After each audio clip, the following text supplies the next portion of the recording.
Hello everyone, welcome to the lecture and good morning. So today what we are going to do is, today we will be starting the topics of standard, engagement and quality control standards, and today we will be starting with the SQC one, that's the quality control standard. Now, before going into deep into the standards or before, starting with the quality control standards, I'll just give you brief about how the structure of the standards are, how they are, formulated. So I'll just share you a glimpse, like, okay, this is how the standards are placed. Okay, so and that I'll try to explain you with one of the stories so that, it will be very easy for you to understand. Okay. And meanwhile, I'll request everyone to, ask questions during the lecture, and, to take benefit of this session, because by asking the questions, no matter how silly it is, you will get the clarity of the topic and you will, understand the topic in much detail. Okay. So with a quick, short story, I'll explain all these standards. Like, I'll give the introduction of all these standards. Now, the story goes like, one of my friend, okay, Mr. R, let's say Mr. R, approached me that, okay, he has found a client. He is also chartered accountant, Mr. R. So Mr. R was a chartered accountant. He approached me that Harshad, okay, I have got an audit of a particular company, but I don't know how to do audit. Please help me out. And let's together get, the audit done of that particular company. I said, fine, okay, let's go do the audit. So first of all, we went to the management of the particular company, and we asked them, okay, we want to carry out the audit. So they asked us, what you will be doing? We said, we will be doing audit of the financial statements.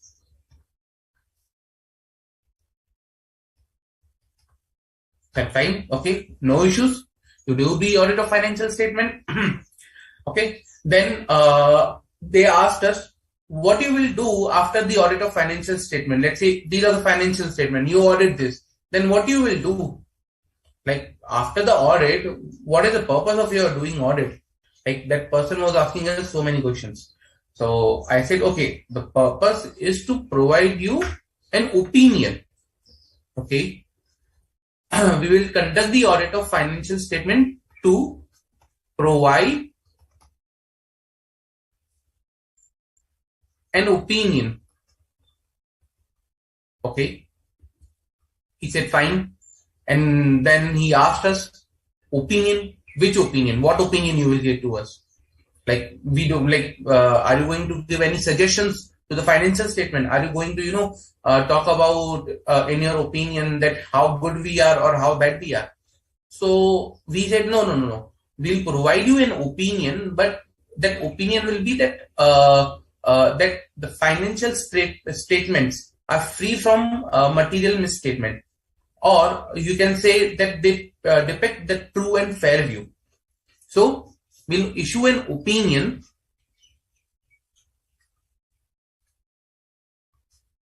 that will say that financial statement depict true and fair view, plus they are free from material misstatement.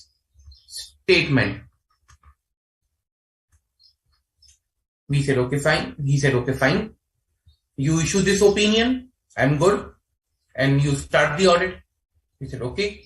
And with this, we started our audit. Now, when we started our audit, what happened is that we need to agree some terms, like, okay, what will be the fees that you will be giving us for this particular audit, how much of the time that we are going to invest, okay, which is the name of the company, what is the scope, everything. So we decided, okay, let's do one thing. Let's decide the terms and conditions of the audit. Let's decide the how much amount you will pay us, what will be the time that we are expecting, and everything. So we decided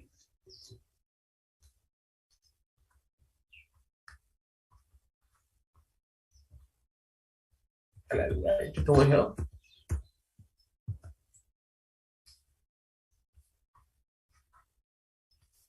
So we decided the terms and conditions of the assignment. Okay. So we decided the terms and conditions that, okay, we will be getting 50,000 rupees for this particular audit. And this is the 2 months time frame we are looking into this particular audit. Accordingly, we will be doing our audit. Fine. Great. Good. Then once we decided the terms and conditions, now we decided, okay, it's time we start our audit. But what to do in audit? Like, we were not sure. Like, okay, terms and conditions are decided.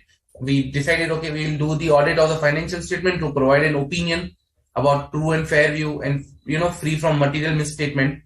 And together that be something called as a reasonable assurance, basically, that whether the financial statement are free from material statement or not.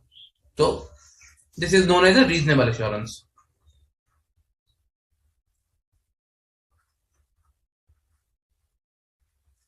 Clear? Okay.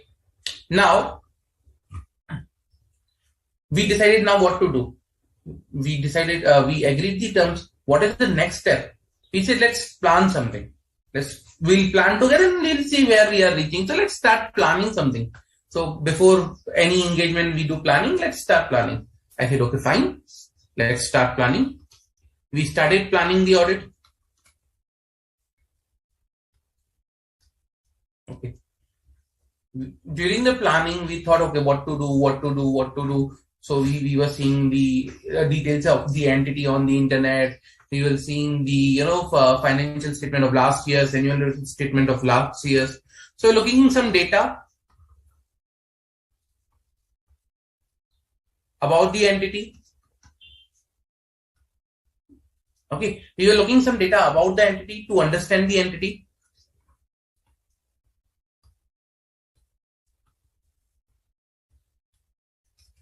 And its environment, like which sort of company it is, what the company does, where they have the subsidiaries, business type of business and everything. So we were trying to understand, okay, what the entity is by, just reading to the last year's annual report, who the director is, who was the earlier auditor and everything.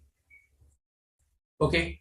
Now we were doing this last year's data, we were reviewing this last year data, and we thought, okay, let's do one thing. Let's also discuss about with the management that whether there is a chance of fraud in your company. Let's discuss and think about fraud also, because fraud is a very important thing.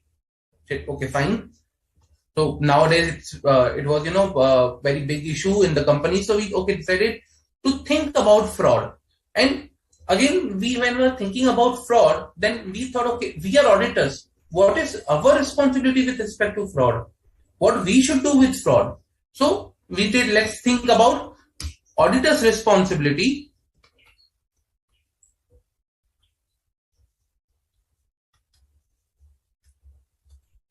with respect to fraud.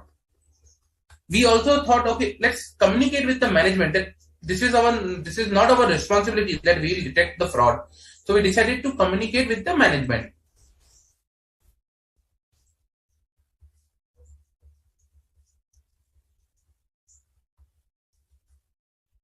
So we decided to communicate with management and those charged with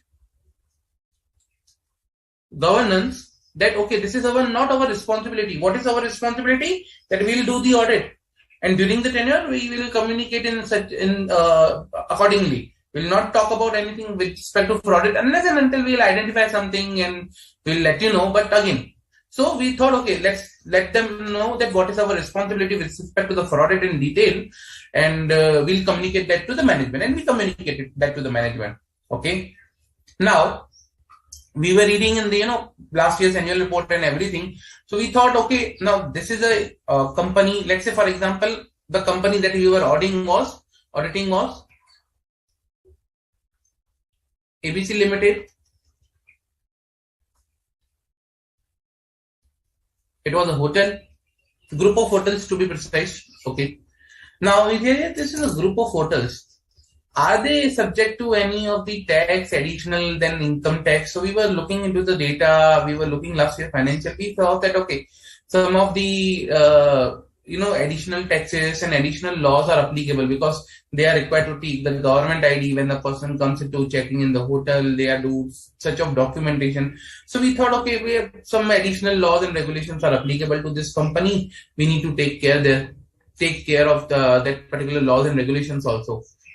Reason because it can be critical to company. So we try to identify the laws and regulations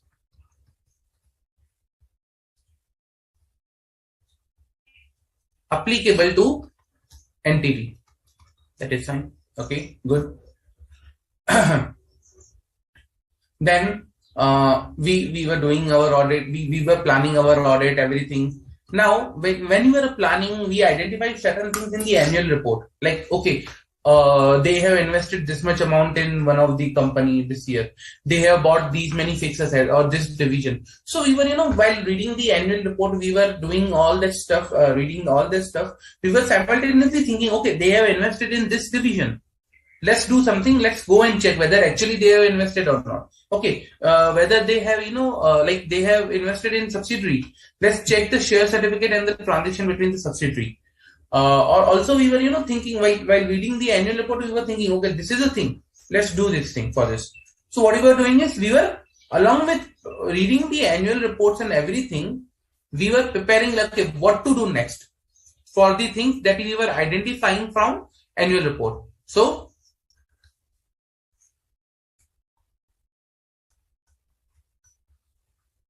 what to do for items identified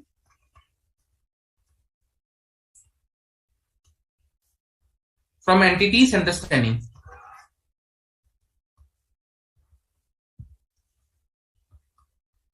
Okay, we were jotting down everything, we were writing down everything, and we were preparing a document. So we were documenting everything, like what we read, what the issues we identified, and everything we were there. So we documented the whole process, what we are doing basically. Okay, fine. Now, while looking into the last year's financial statement, we identified, okay, there are some expenditures that they have done, very big expenditure on the renovation. I said this is a very important one, big expenditure. Let's do this. Let's review this, because last year they did so much of big renovation. Now this year they shouldn't be doing any renovation, but in the draft financial again we are seeing big renovations. So let's check about the big expenses. So we thought, okay, let's identify big items in financial statement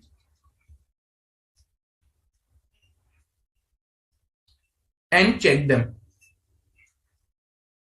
Okay, let's identify big items and check them in the financial statements, like they are appropriate or not, because they are big items. Fine. Oh, good. Okay. And then accordingly we thought, okay, fine, let's do thing. Now we finally started. Okay, now everything is done. We have seen everything. We have written down everything. We have prepared a document also. Now let's start actual testing, because till now we were just going through things. So with all that document, we went with management. Okay, this is our plan. Now you give us these things. Now you provide us the things and we'll start our audit. So accordingly, whatever we have written, we ask from the management. Now you give us these details. Management say, fine, take these details.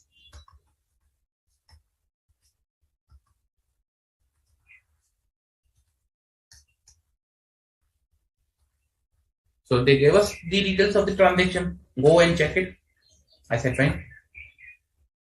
Then after getting the details of transaction, what happened is we asked for certain special things like inventory, cash and bank balances, litigation. We asked, okay, we need special evidence, special detail for these transactions, because these are risky transactions.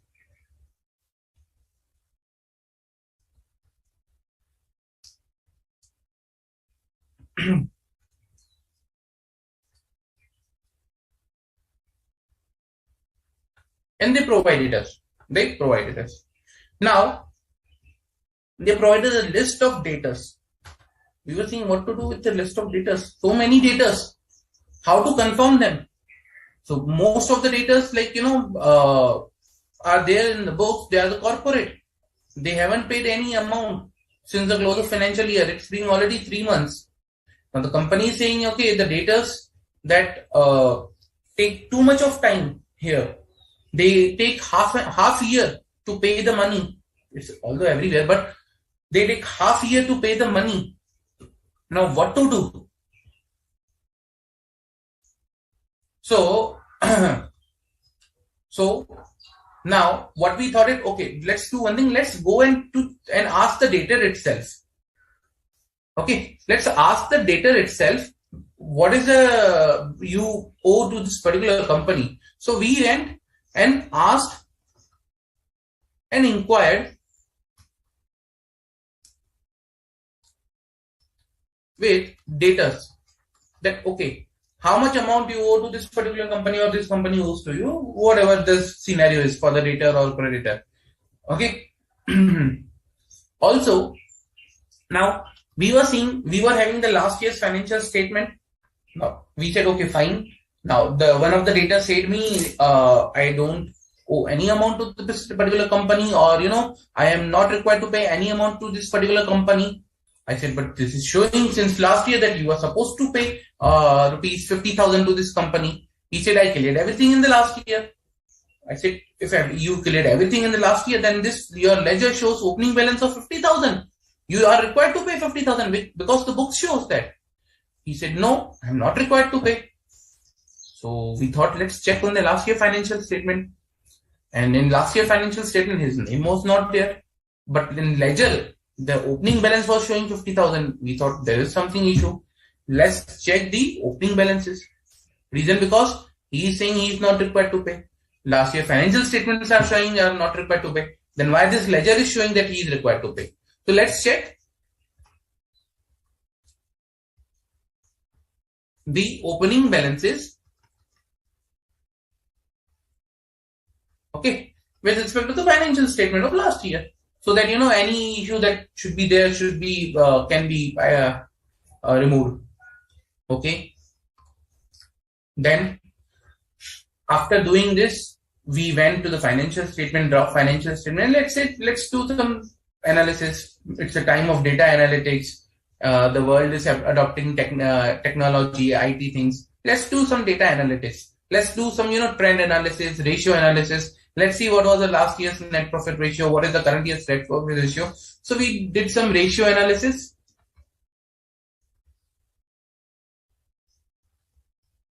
And trend analysis.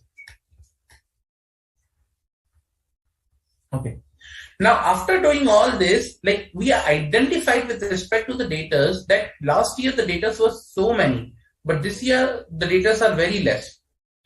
Last year we identified that, okay, the data which were shown were a bit of normally of normal age, they were of March or February. The transaction were of March or February. But this time the data which are outstanding in the financial statement are for the month of, let's say, June, July, August. So they are aged data. I said fine. So we thought, okay, let's communicate this particular thing to the management, because you have age data and one of the data is saying he is not required to pay anything, but your books are saying that he is required to pay. So by all this thing, whatever we did, whatever procedure we did, we identified some issues. So we said, okay, let's communicate the issues with management. Okay. Now we also fine. Let's communicate the issues with management. Okay. Then we went and pick up some samples to test. So we were testing based on the sample that we selected. So we did some sample testing. We cannot check everything. We are two-person, me and Mr. R. I'm sorry. We are two persons, me and Mr. R. How we can check everything? So we did some sample testing. We did some sample testing. We verified some estimates.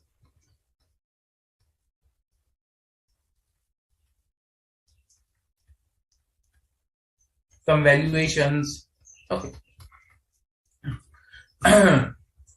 Then all this doing, then remember we read something in the annual report that the company has acquired invested into another company.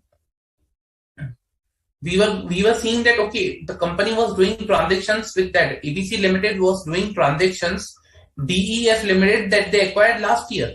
So they acquired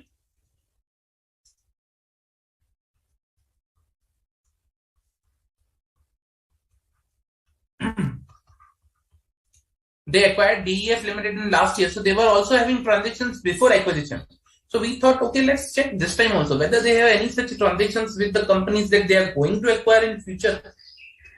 So we were going through and we identified they have within the group transaction also. One hotel is doing transaction with another hotel. I said, fine, that's good. So we identified some related party transaction.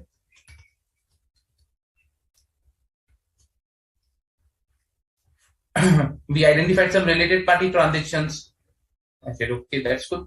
We will test this related party transactions also. And after all these things, we went to management. I said, okay, this is a paper you write that these are your related parties. I don't want any issue on my head. You should first disclose that these are your related parties.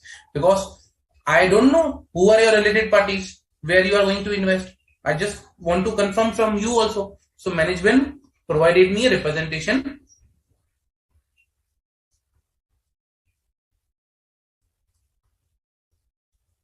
that these are my related parties. I said, fine, good. I was doing my audit. Now during the audit, I thought Mr. R is there with me who is doing the audit. So I asked him, okay, Mr. R, what areas you will be checking? I am checking all these things. Now what you are doing? So he told me that, okay, he's checking for the liabilities, he's checking for the other areas like fixed asset and current assets. I said, fine, let's do the division of work appropriately. So we divided the work between me and Mr. R. Okay, so we divided the work. Mr. R, chartered accountant, he was also qualified. I'm also qualified. Okay, fine. Then now, as I said, this is a hotel. So hotel industry and hotel has, a large land and buildings and everything. So we thought, okay, let's call some, valuation expert this time, because they are expert into the valuation. Let's see whether these have the valuation, whether these buildings are not impaired, structurally damaged. So these are very old hotels. Some are heritage hotels. So what is the valuation of these hotels? So we called valuation expert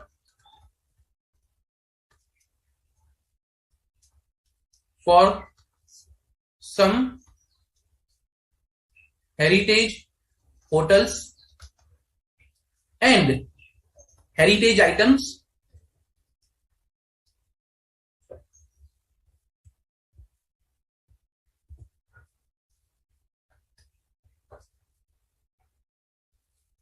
inside the hotel. Now remember, you go into hotel, some items are there in some showcase and pieces. A small museum is created in some heritage hotels. So they were also having some museums. So we had, okay, let's do valuation of these items. These items are there with this company. This hotel is showing in their balance sheet, but what is the value?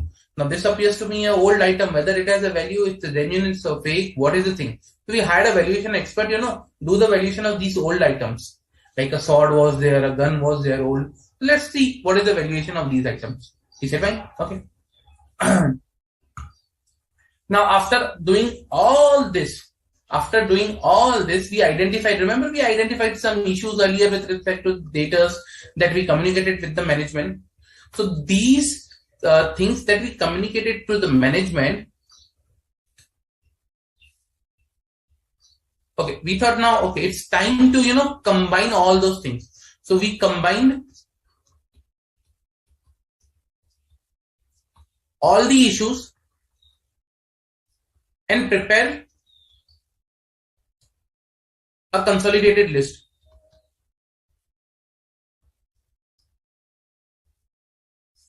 Just to understand how many issues are present in the financial statement. They said, okay, fine.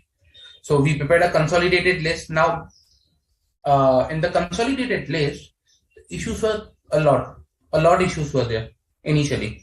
We had discussion with the management and gradually it got reduced, but still there were important and big item issues that we identified. We said, okay, these are the big items, we should focus on this. So we thought, okay, now these are big items, these are issues, we provided the consolidated list to them.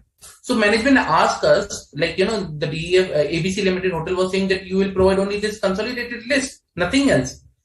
So I asked, what do you need further? He said, give us a report, something, a document that, okay, you audited this particular thing and you are identifying this issue. You are satisfied, not satisfied, give us some report. I said, okay, fine, I'll give you the report. So I prepared a report.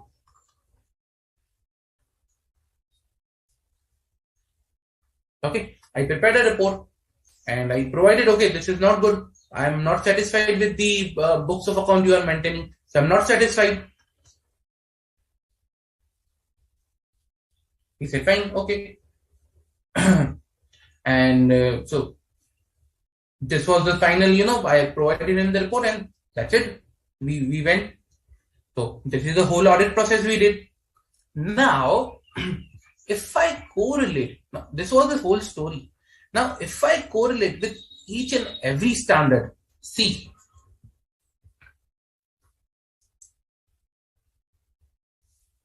now first starting with, when we discuss the, what we are going to do with respect to the audit, what is our, what we are going to provide, true and fair view, free from material misstatement, reasonable assurance, that's the SA 200.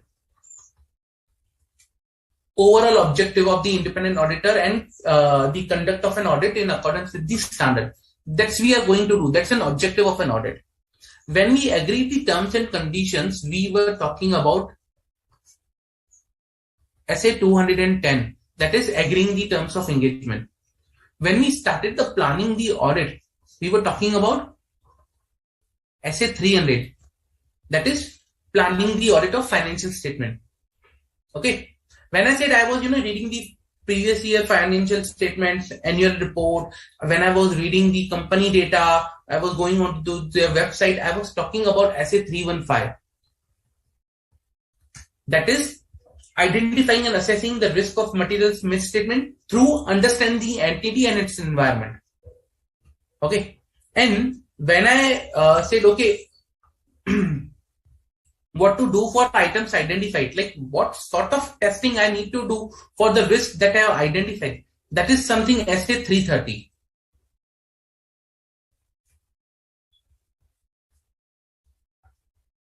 That is auditors respond to assess risk. Okay. Now, we were also doing the documentation. We prepared the documentation, just ensure we do not forget. And that is somewhere I talk about SA 230. Audit documentation. Okay. Now, when one was talking about fraud, that what is my responsibility with respect to the fraud, because I should communicate the same to the management also, because I am not here to identify the fraud. I am not a forensic auditor. I am the normal auditor. So over there, I was talking about SA 240 that talks about auditor's responsibility. Okay. Relating to the fraud in a financial statement. What is the auditor's responsibility? And when I started communicating with the management, I was talking about SA 260.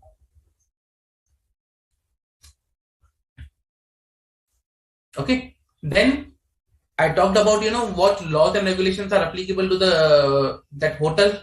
So in that case, I was talking about SA 250, that is consideration of laws and regulations in the audit of financial statement.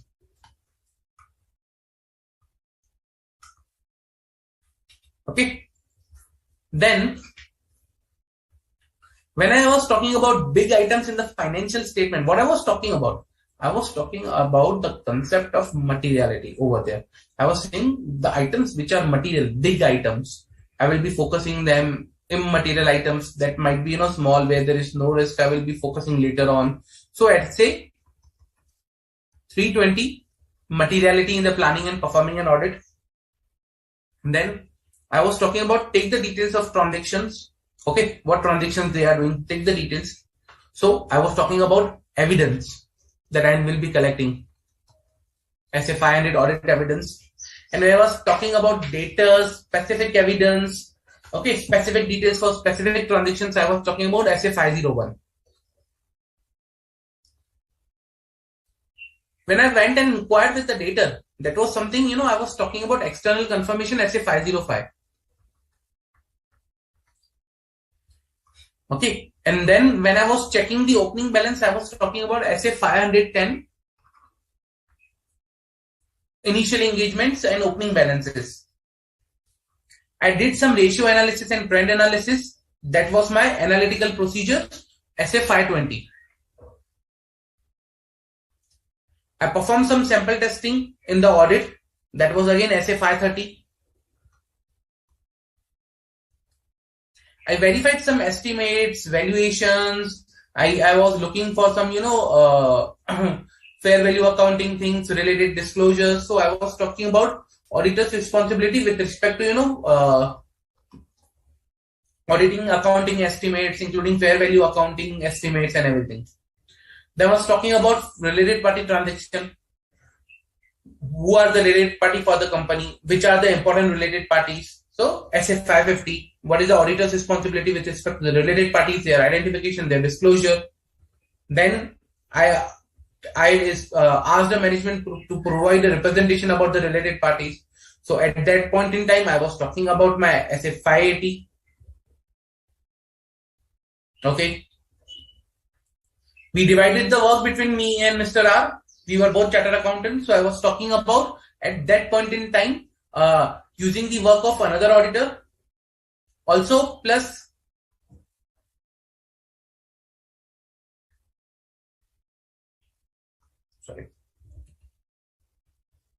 that is SA 600 plus I was talking about one more SA, that is SA 299, sorry, joint audit of financial statements when there are joint auditors. Okay.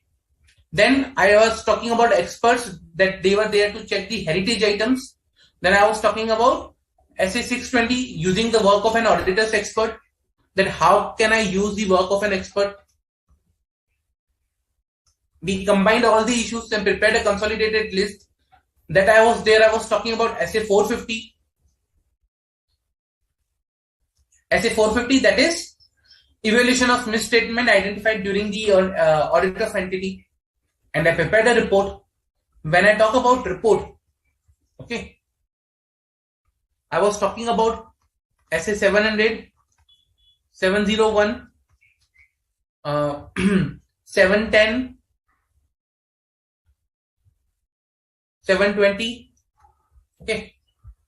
Also, 706 also.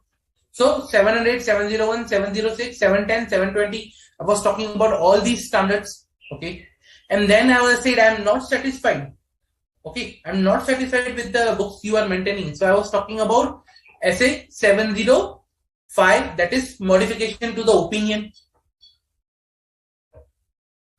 Also, at a place, I communicated the deficiencies to the management.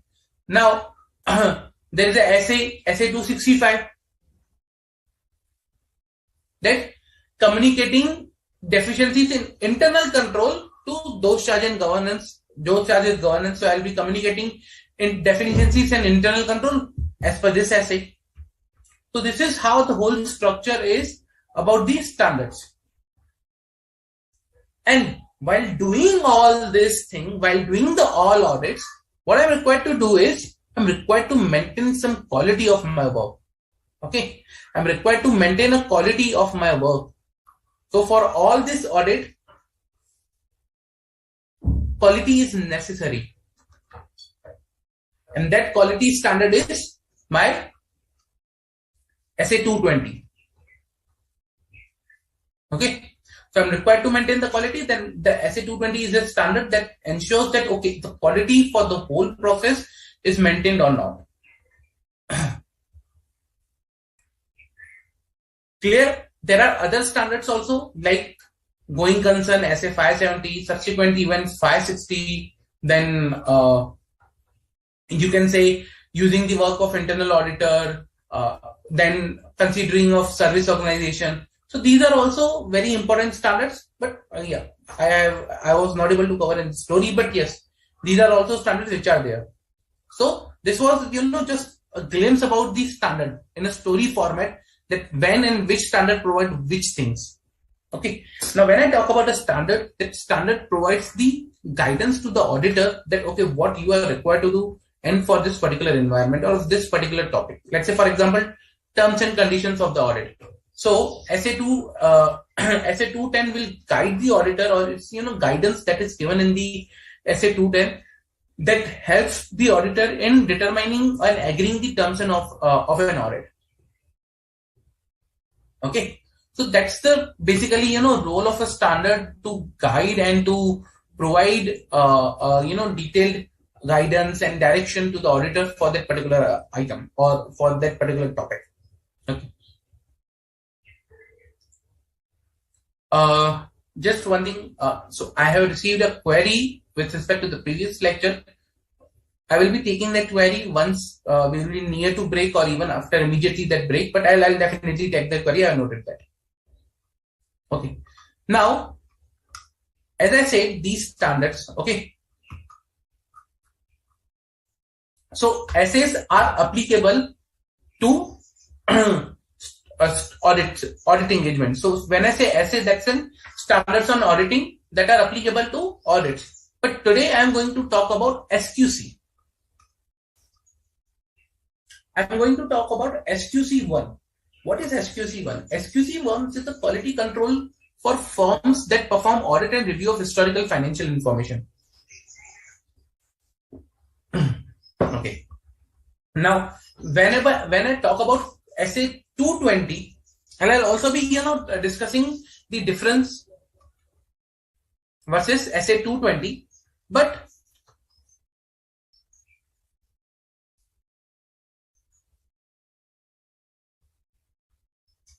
having said that, SA220 talks about quality control for an audit of financial statement when we are doing an audit. But when I talk about SQC1, it talks about quality control for firms. Okay, there it is emphasizing in SA220 on an engagement, on an assignment of an audit. Here it is talking about firms that are required to perform audit, review of historical financial information and other engagements. Okay, so that is this SQC1, other assurance and related service engagements. That's there. Okay. Now, let's understand few things about the SQC first. Okay. Now, this SQC is related to your quality control. Now, what is the objective of this SQC is? The objective is that this SQC provides a guidance regarding the firm's responsibility. So we are talking here about firm's responsibility. Okay, firm's responsibility and its responsibility to establish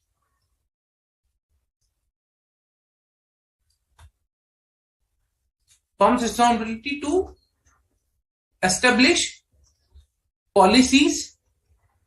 and procedures. Policies and procedures regarding what? So policies and procedures regarding your quality control. Okay. Policies and procedures regarding quality control. So the firm is required to set up policies, procedures that provide the reasonable assurance regarding quality control things. We'll see what are these quality control things. Okay. And what are the policies, procedures that we talk about. Okay. So then the objective. So let's go with the scope. What is the scope over here? The scope is this SQC provides guidance regarding a firm's responsibility for its system of quality control, for its audit and review of historical financial information, and for other assurance related engagement. So it talks about basically responsibilities. Okay. Again, respect to quality control. Now engagement can be audit, review of financial information, and other assurance related service and engagement. Not only restricted to audit, but all the engagements. Clear? What is the objective basically behind this standard is that the firm should establish a system of quality control designed to provide reasonable assurance. Now here the firm has to provide the reasonable assurance that the firm and its personnel comply with the professional standard, regulatory and legal requirements, and that the report issued by the firm or engagement partners are appropriate in circumstances. So two things too important to note here is first, reasonable assurance that the firm needs to provide. Firm needs to provide reasonable assurance that they establish a system of quality control. Like there should be a system that should help the firm to provide the reasonable assurance about personnel complying with professional standard and legal requirements. Okay, so firm's responsibility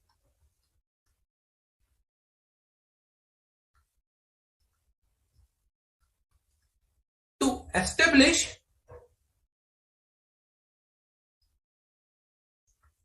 the policies, procedures, plus system of quality control. Okay. Now system of quality control. Why? Because this system of quality control will provide that this system of quality control should provide reasonable assurance.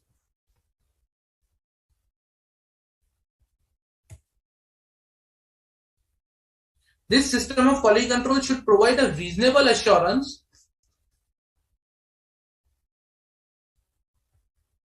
about its personnel that they are in compliance with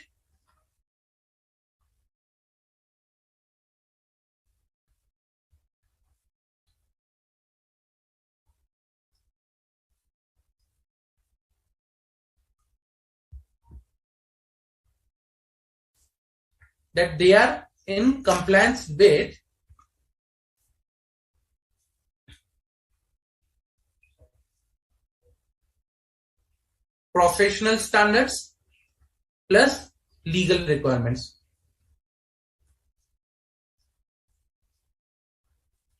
Okay, so they are in compliance with the professional standards and the legal requirements. That's something is required and objective of this particular of this SQC. Why SQC? See, SA is applicable to an audit, SQC is applicable to all. Understand this difference. Okay, SQC is applicable to all, SA is applicable to audit. Clear? So this applies to all firms.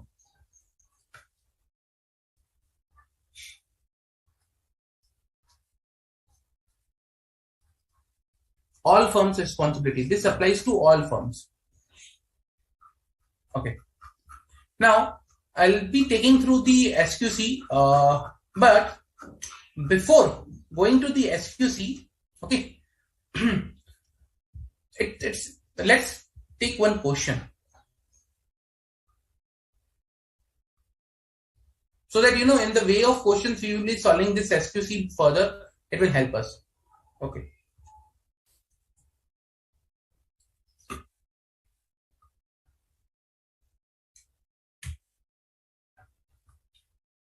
So let me bring the question over here.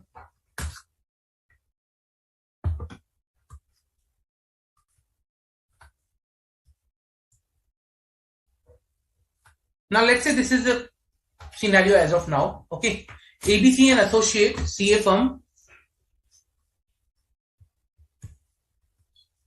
ABC and Associate CA firm establish policies around leadership, responsibility, ethical requirements, acceptance and continuance of client relationship, engagement performance and monitoring. However, no policy was there on human resource.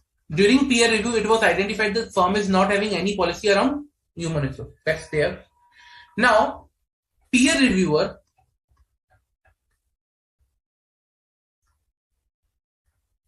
said that you are in non-compliance with SQC 1 because you don't have policy on human resource. Because you don't have policy on human resource. Okay. Now, you are the firm. Let's say you are from the firm and you are the engagement of the partner of the firm. You tell me whether as per the SQC 1, what do you think? A policy on human resources is required or not? Let's see how many of you read this topic before. We all, I think this particular topic is also there in the inter CA IPCC. So you tell me whether this particular policy on human resources is required or not.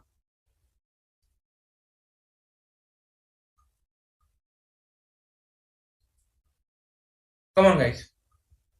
Let's see how many of you have read this topic.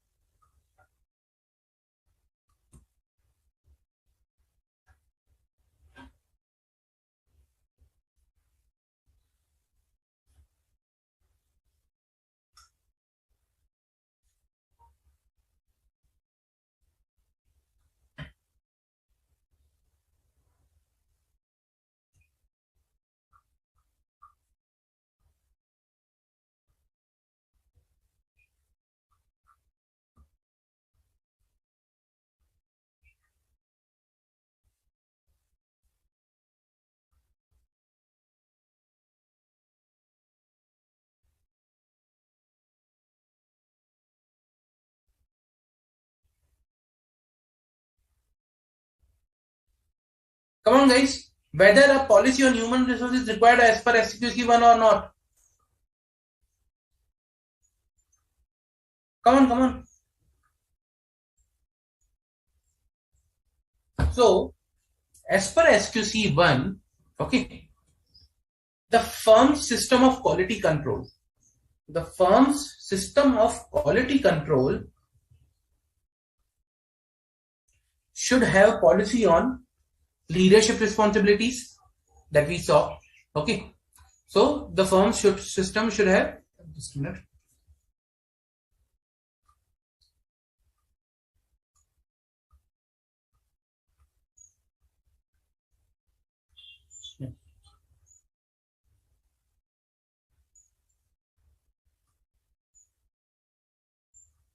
Okay, leadership responsibilities, that should be there. Ethical requirement, okay, that should be there. Okay, acceptance, continuance of client relationship, there should be the policy and procedure around this. Human resource, engagement, quality control, review and monitoring and documentation. So these are the areas where SQC 1 says that these policies and procedures should be there in your firm.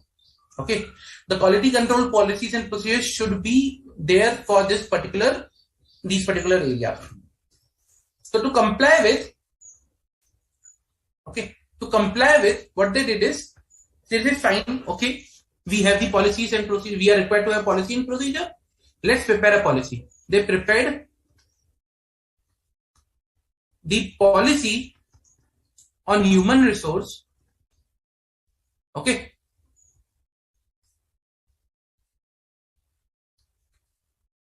they prepared a policy on human resource and then they documented it, and then they kept like they showed to the peer reviewer. They prepared a policy, they documented it, okay, and they presented to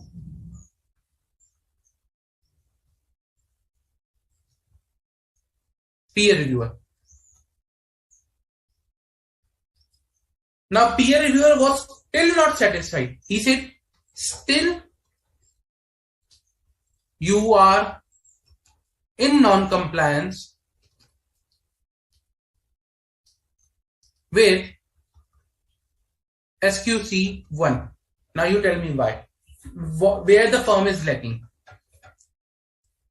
So prepared the policy on human resource, they documented it and they presented to the peer reviewer. What is the thing they are missing? Come on guys. What is the thing they are missing over here?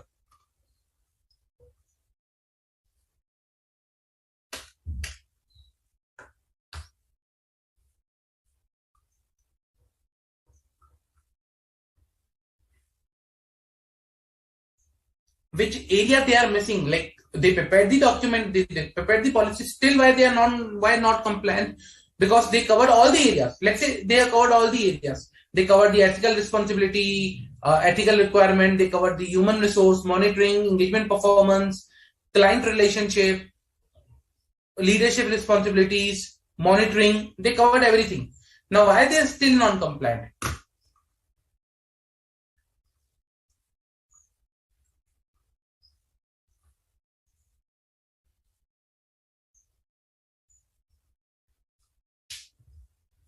Reason because they are still non-compliance because SQC 1 says you are not only required to document, okay, SQC 1 says you are not only required to document the policies, like when I talk about these policies over here, you are not only to require the document these policies, but your policies and procedures, you are required to document plus communicate to the personals. Okay, communicate to the personals inside the firm that okay, this some policy is there on human resource. Now documentation will not work. Only documentation will not work. You need to communicate, describe the quality control policies and procedures and the objectives that they are designed to achieve, okay, within the firm itself. Otherwise, how the firm, how the personnel will recognize the, policy and procedure, how they will understand the importance of, this policy and procedure, how they will provide the feedback on this quality control system. See, when I talk about any of the system, how the system works, okay, you prepare some policy, you prepare a policy, you document it and you communicate that policy. That communication is then implemented. Post implementation, you prepare you get the feedback, and on the basis of feedback, you revise the policy, communicate, implement, you get the feedback, and the circle goes on. That's how you improve the quality.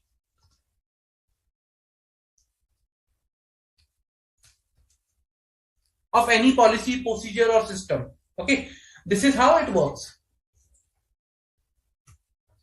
Clear? Any doubt? So he was non-compliant, or the firm was non-compliant. Reason because they did not communicate the policy to the respective personals. Clear, guys? Any doubt, guys?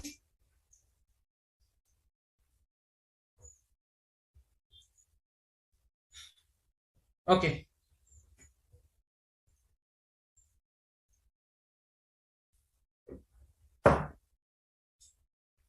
Now let's talk about these policies and procedures and some elements. Okay. So first, leadership responsibilities.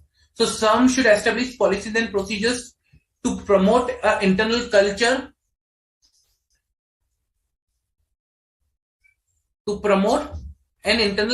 based on the recognition that the quality is essential in performing the engagement.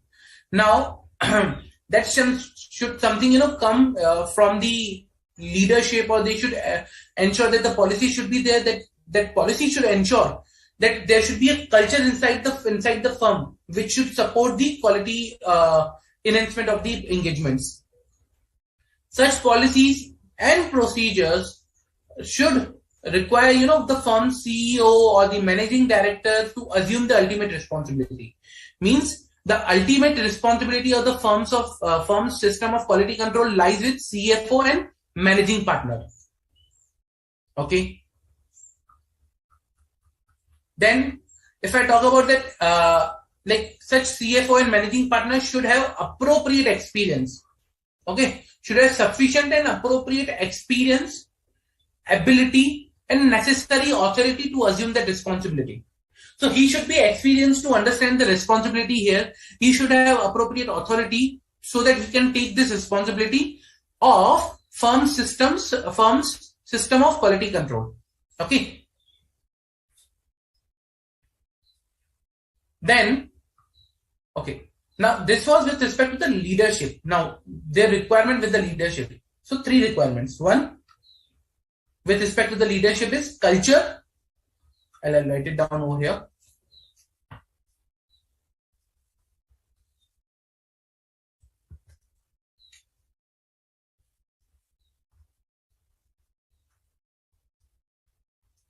Okay. So with respect to the leadership, what they are saying is, first, there should be inside culture.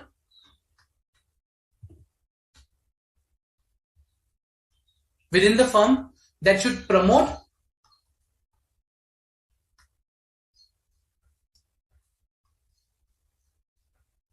quality control, or you can say quality in the performance of engagement.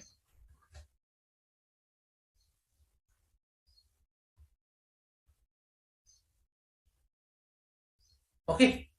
Plus, what they are saying is CEO and MD, your managing partner, MD, should assume the responsibility, assume the ultimate responsibility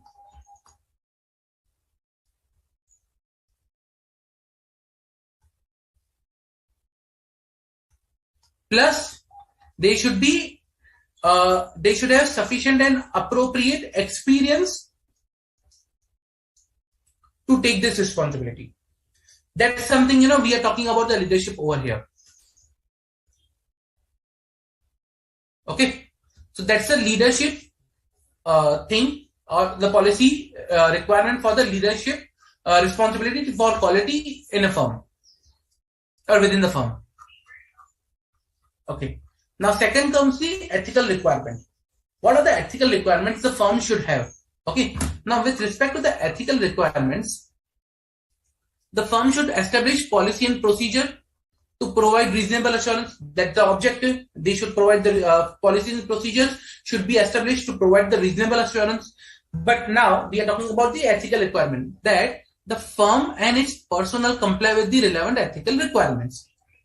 Okay. So important is ethical requirement. Okay. Now the firm's policies and procedures should emphasize the fundamental principles. Remember for something fundamental principles we discussed during the professional ethics: integrity, objectivity, professional competence, confidentiality, professional behavior. So the firm's policy should emphasize the fundamental principles. Okay. Then the firm's policy and procedure.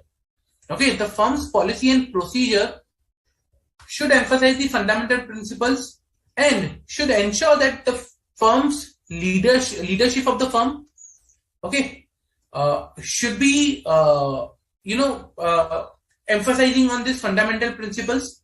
Their education and training should provide details about fundamental principles. Their monitoring of control should have elements which can should look into these fundamental principles, and they should have a process for dealing non-compliance with respect to the fundamental principles. So they should have certain things, okay, like the leadership should acknowledge fundamental principles, Education training should, provide information about these fundamental principles. Monitoring should be there and process should be there. So that is something with respect to the ethical requirement with respect to the quality control. Okay. Now let's take one question over here and understand in much detail.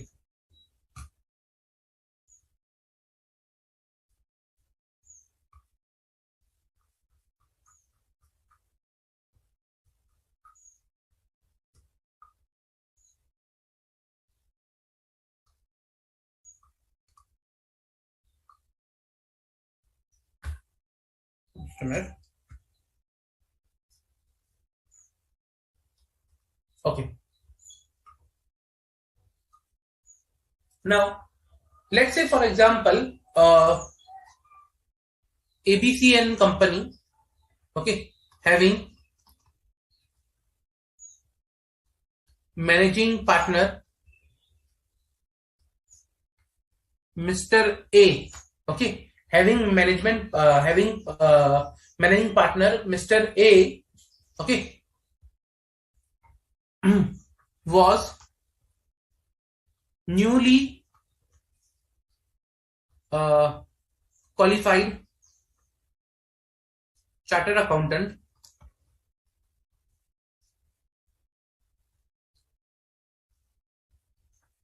He was newly qualified chartered accountant.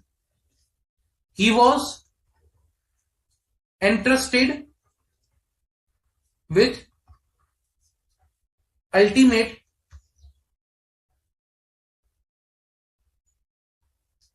responsibility of firm's quality control. Okay, he was entrusted with the ultimate responsibility of the firm's quality control. That's fine. Okay. Now, based on this, okay, based on this, he decided, okay, to segregate the duties within the firm to ensure,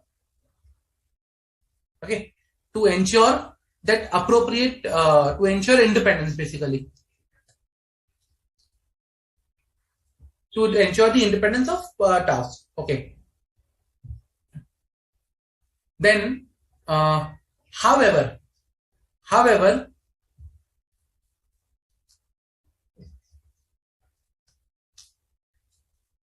he decided that only when the employee joins the organization,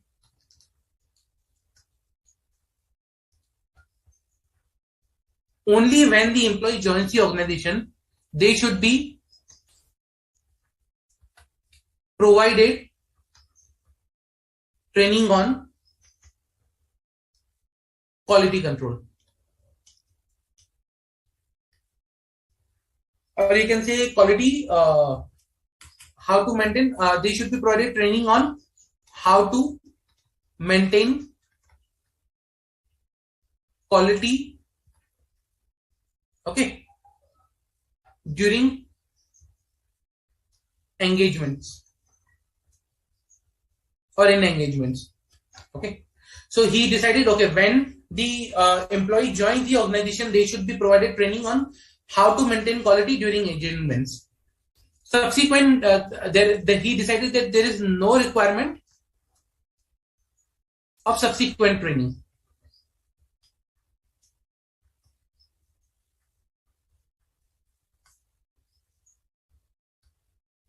There is no requirement of subsequent training. Okay. Now, based on this, you are required to guide Mr. A whether his policy on training is in, line with the requirements of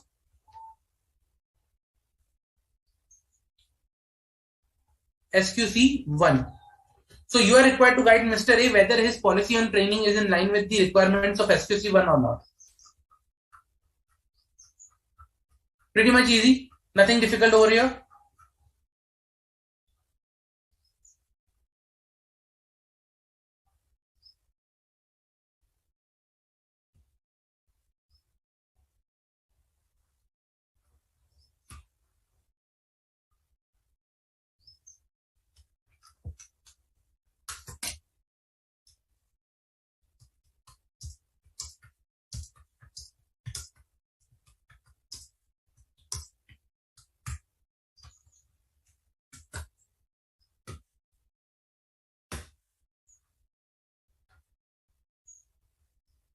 Come on guys, pretty much easy, nothing difficult over here. We have already right now discussed these requirements.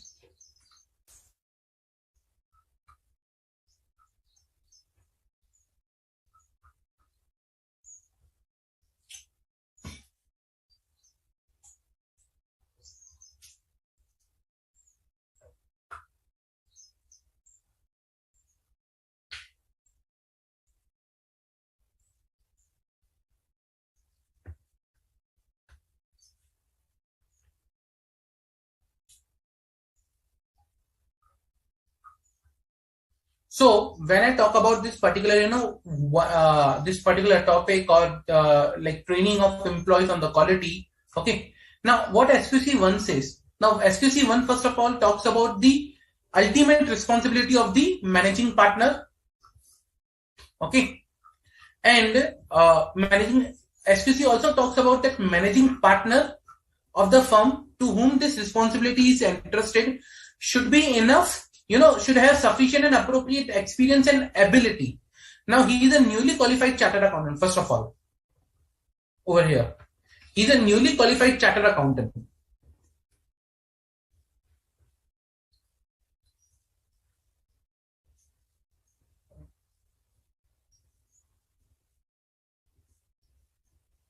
Then this means there can be an issue with the sufficient and appropriate experience and ability to assume the responsibility. Number 2, okay, that no training requirement, no requirement of subsequent training on particular quality. Now SQC 1 says that continuous, like the trainings within the firm should provide or should reinforce that fundamental principles and other quality parameters that are there. So they should be continuous, not the one-time requirement. And again, this one-time requirement is again in non-compliance or not in line with the SQC 1. It should be continuous or ongoing. So quality is something that is not required for the one time, but it should be ongoing thing. So again, that in that case, it is not in line with the SQC 1. Okay. Now, so as I said, education, training, monitoring, process dealing with non-compliance. So education and training should be something, there which should provide the fundamental principles and which should reinforce the quality parameters. Okay. Now, when I talk about these 5 fundamental principles, or let's discuss about these fundamental principles quickly.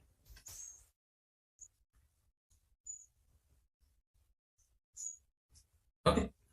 Independence. So firms are required to establish policies and procedures to design, provide reasonable assurance. That's our objective for this SQC 1. That is, firms are required to design policies and procedures to provide reasonable assurance. Okay.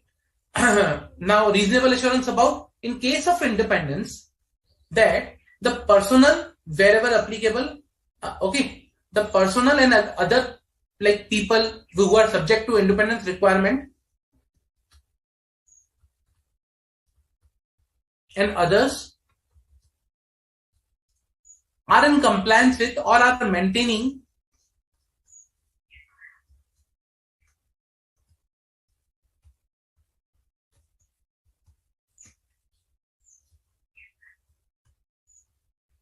independence requirement, are in compliance with the independence requirement. Okay. So they should be in compliance with the independence requirement. Now, for that, what the firm should do? Okay, to ensure the independence requirement, what the firm should do? I'll take one example over here. And let's see. Mr. A, okay, manager in audit firm ABC and Associates, okay, read the policy on independence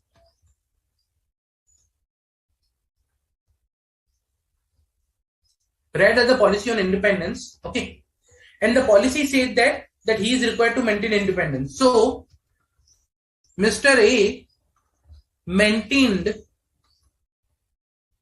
the independence with respect to the engagement.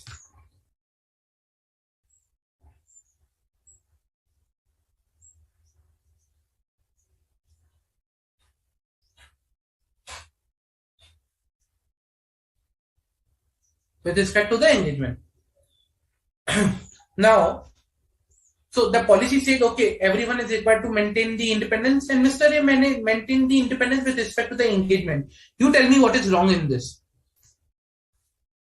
What is wrong in this particular scenario?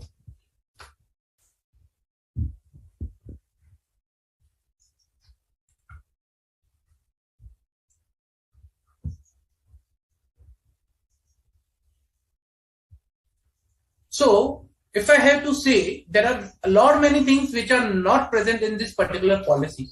Number one, that when a person is required to maintain independence, the firm should provide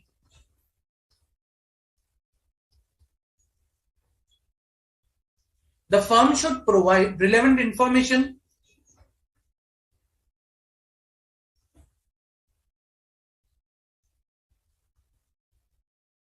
about its clients and engagement, so that the person can maintain the independence. Otherwise, how will he maintain the independence? Okay, so the firm should provide relevant information. Number two, once the firm provides the relevant information, personnel should, okay, go back and say to the firm that I'm independent or not, should notify the firm that whether he is independent or not.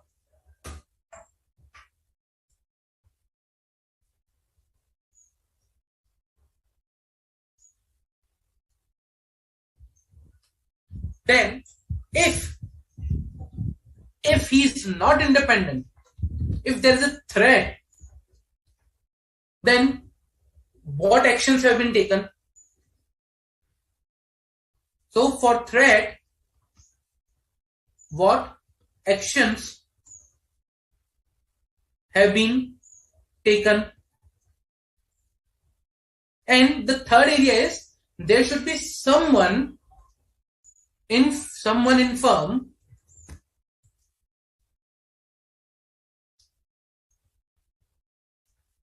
who should be looking and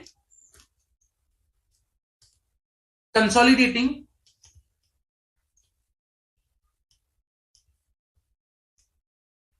all the information.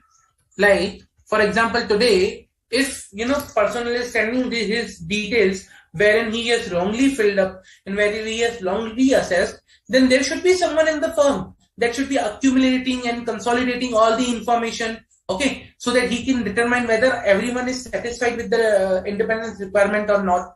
what records the firm is maintaining with respect to the independence, and appropriate documentation is set for or not. So these are the things that are required to be done for independence, which are missing. Clear? Any doubt?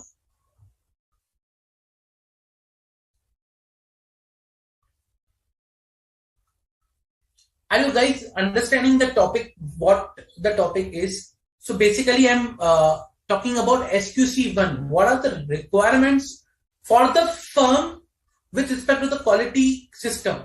Then how to ensure that the engagement which are being performed are performed with qualities. So these are certain things that firms are required to do. So the standards provide, okay, do these things, have these policies, have these procedures or systems to ensure that your quality is maintained. And when I talk about quality means compliance with the professional standard, compliance with the fundamental principles, compliance with the other elements of the quality control standards. So I need to comply with all the parameters of the quality that were given. Number two, I need to comply with the professional standards. I need to comply with the fundamental principles. And when I comply with all these things, I can say that I have maintained the quality. And for that, there should be a system that people should comply with these policies and procedures.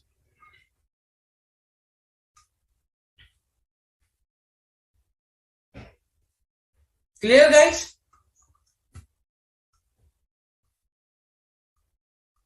Any doubt?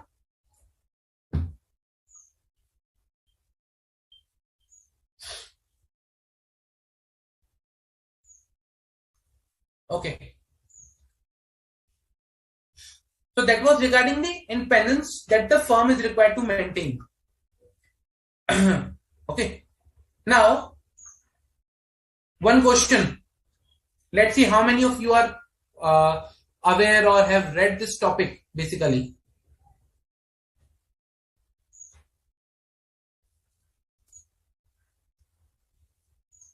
Mr. A, the managing partner at ABC and Associates,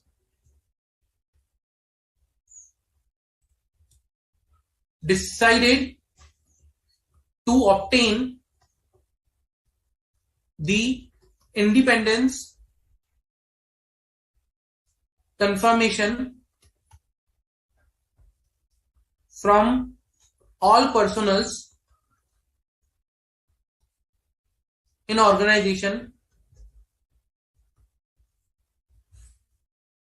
Okay, from all personnel in organization. Okay, during once during tenure or block of 3 years. So each and every personnel is required to provide independence confirmation to the quality department in the firm once during 3 years. Okay. Now, the peer reviewer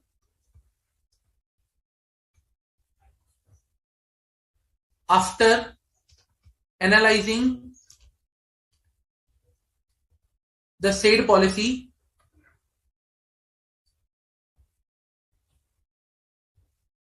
concluded that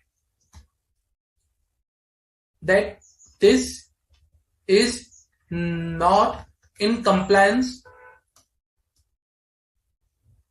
with SQC 1. Okay.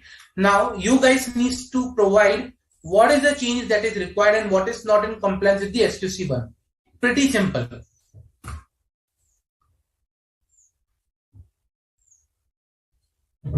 Okay. So confirmation from all personnel in the organization once during the tenure in the block of 3 years. Okay. Once during 3 years. Now what is the issue over here?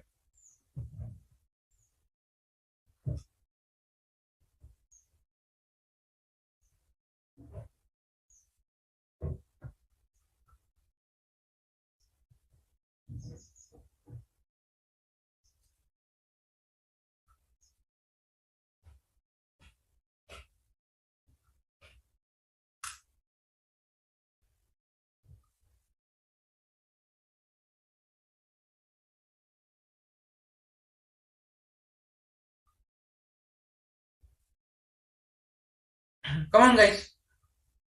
What is the issue in this particular policy? Why this is not in compliance with SQC 1?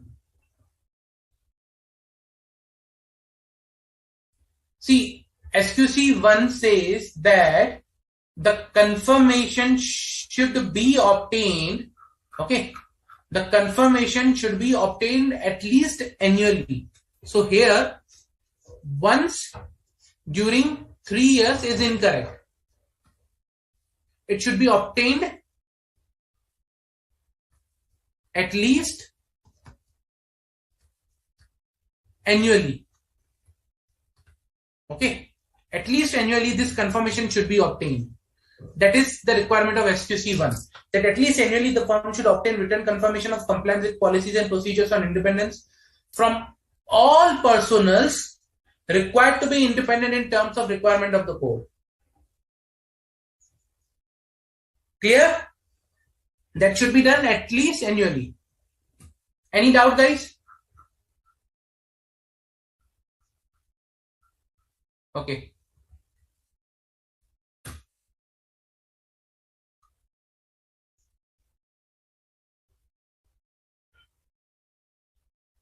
Let's do one thing, guys. Let's take a quick 10-minute break. When we'll come back and we'll continue the topic of SQC 1.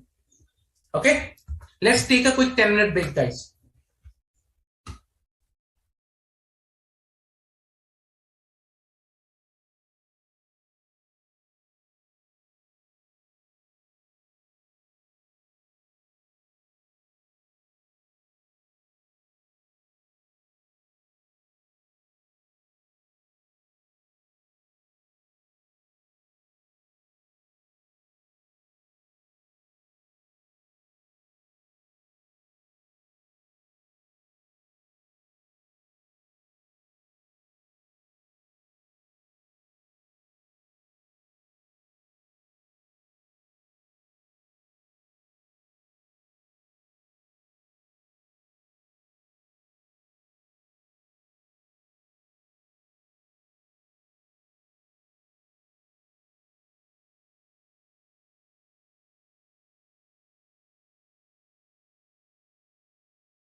Hello everyone, welcome back. Okay, let's now discuss further.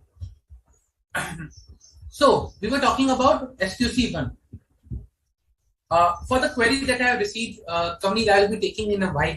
Let me continue this topic, and I'll be once I'll close this topic, I'll take your query. So don't worry, I'll be taking your query definitely. Okay. So we were talking about independence. We talked about the independence policy requirement. Now, second, what is the other requirement of this particular standard?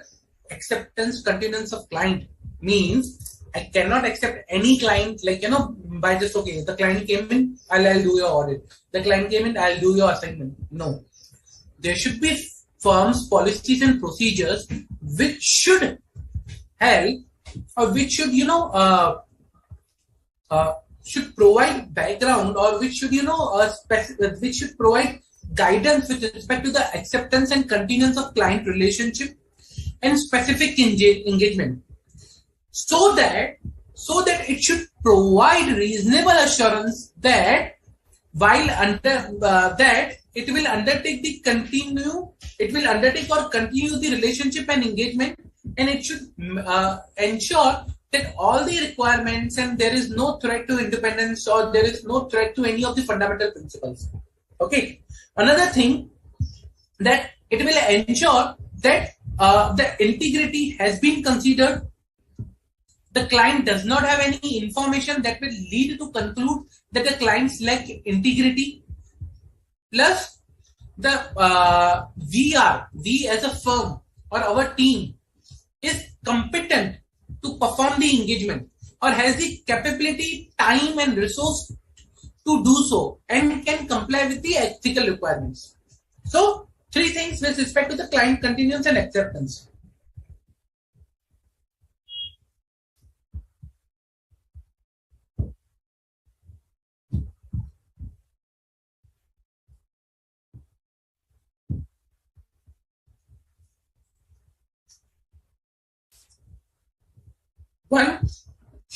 First, firm's responsibility to have policies and procedures that should provide reasonable assurance.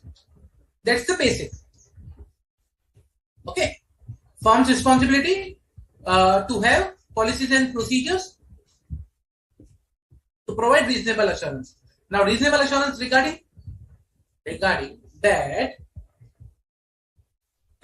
the policy and procedures for the client's acceptance and continuance, okay, and specific engagement design that it should ensure the following. What is that following? Three things the policy should help us in ensuring. Number one, client is having integrity. Okay. Number two, we are competent. We are competent to perform engagement.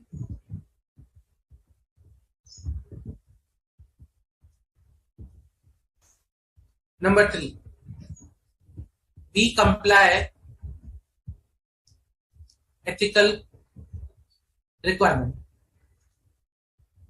These three things that the policy should provide with respect to client's continuance and engagement, acceptance. Client is having integrity, we are competent to perform engagement, and we are complying with the ethical requirement. Okay. The firm should obtain such information, okay, from the client, from the personnel to ensure these three requirements. And once they obtain this information, they should analyze the information. And if any specific threat or non-compliance is there, okay, they should take immediate action. Either they should not accept the engagement, or if accepted the engagement, then they should see, okay, how to place the safeguards. Clear? That is with respect to the client acceptance and continuance. Okay. The firm should also consider whether accepting an engagement or a new or an existing client can give rise to the conflict of interest or not. So they need to consider a lot of things onto this area. Okay. Now where the firm has obtained the information, and the obtained information is such a way that like if it was known earlier, the firm would have declined the engagement. Then what the firm should do? Two things the firm can do in the current scenario is consider your legal responsibilities, whether you can withdraw from the engagement or not. If you are withdrawing from the engagement, there is a possibility, then communicate to the management that okay, you are withdrawing from the engagement. Simple. Here. Okay.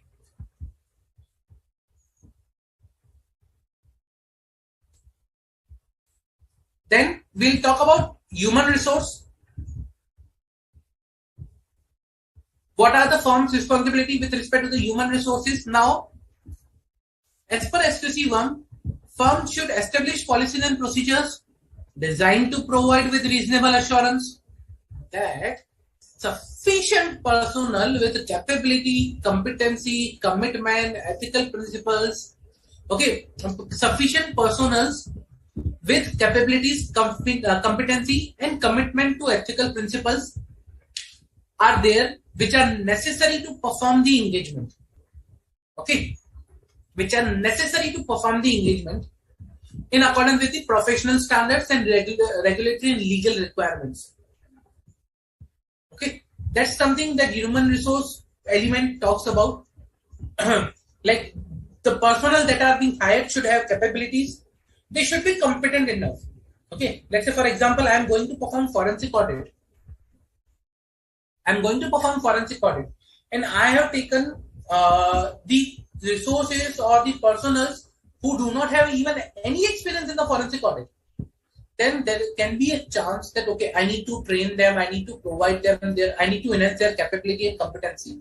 So accordingly, I should have personnel who should be competent enough to perform the engagement. I cannot send two articles to perform the whole audit of a limited company, listed company, which is having turnover of let's say 10,000 crores. Only two articles.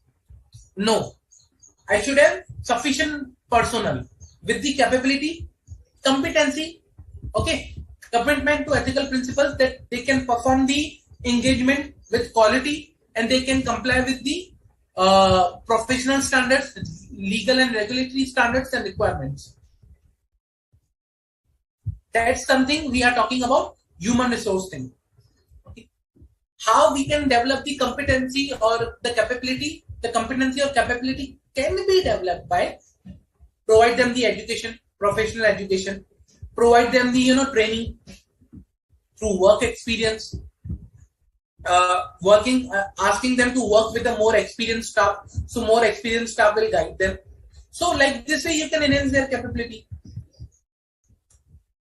Okay, so the competency of the firm's personnel depends upon various things. So we should ensure that they should have the competency that much enough that they can be appointed or they can be placed on a particular assignment.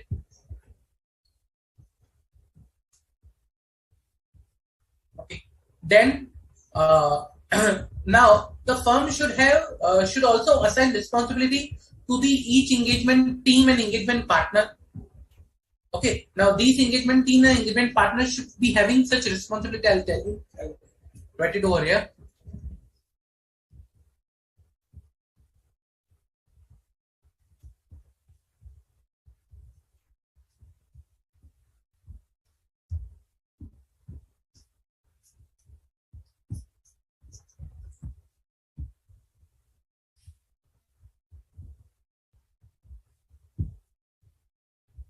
Okay. Now the firm should assign responsibility to each engagement to an engagement partner. Okay. Now there should be policies and procedures. Okay. Policies and procedures that should provide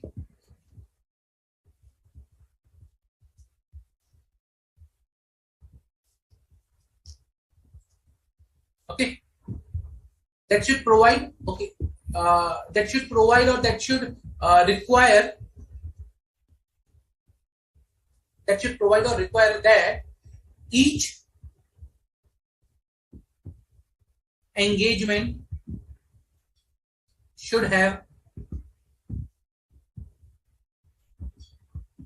engagement partner. So there should not be an engagement where there is no engagement partner. There should be each engagement with each engagement partner. So partner should be assigned to the each engagement, number one. Number two, they should help in identifying the role of engagement partner. Help in identifying the role and responsibility of engagement partner.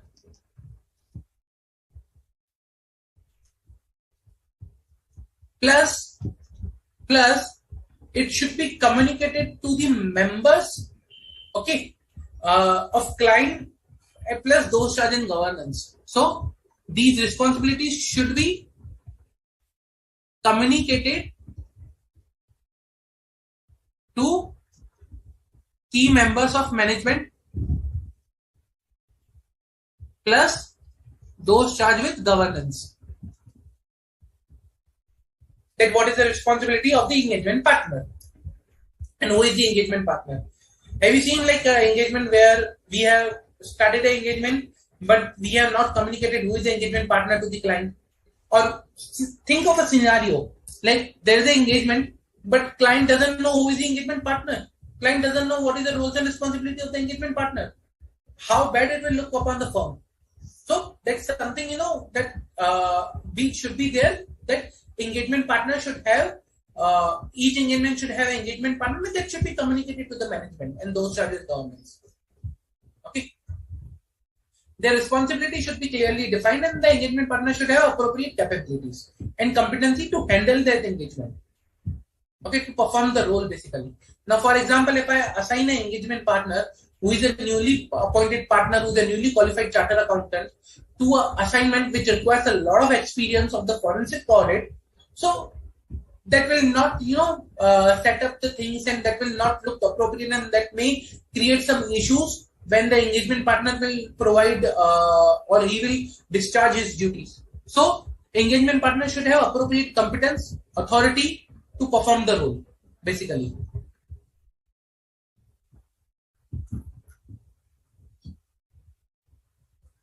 That was with respect to the human resources. Now we will talk about engagement performance. What the standard says about engagement performance. Standard says that the firm should establish policies and procedures to provide reasonable assurance that the engagement are performed in accordance with my professional standards, regulatory and legal requirements, okay, and the engagement partner issues report that are appropriate in the circumstances. So when I talk about engagement performance, means the performance of the engagement should be appropriate or in line with the professional standards. So professional standards should be qualified. Now that is something, there should be a policy that should ensure this. Okay, I'm talking about a policy that should ensure that the professional standards are complied with and legal requirements are complied with. That is one of the requirements of SQC. Okay. So that can be done through various ways.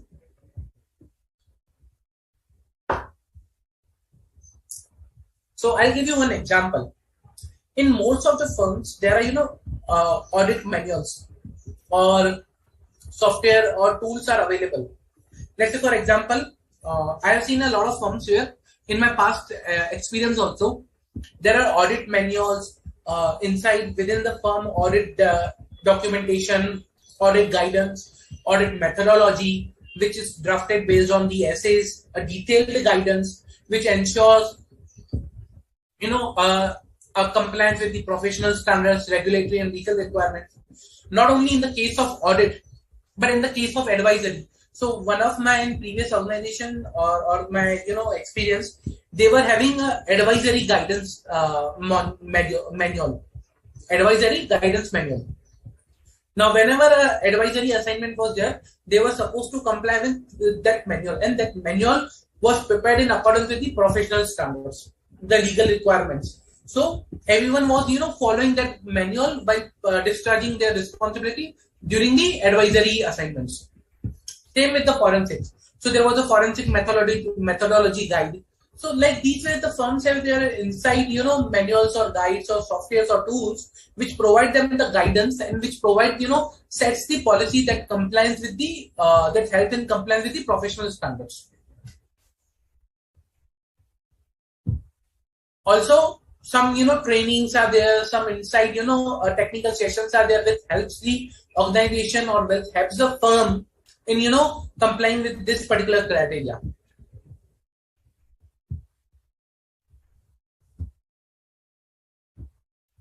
Okay.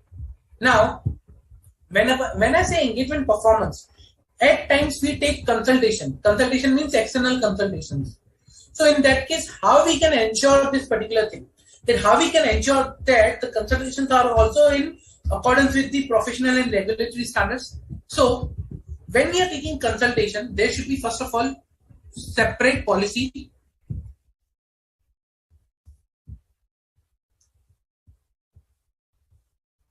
Separate policy and procedure that which provide reasonable assurance regarding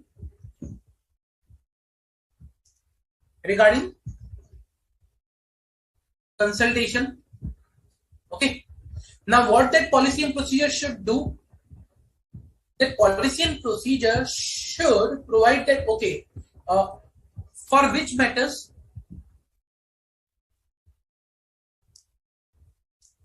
consultation can be done. Then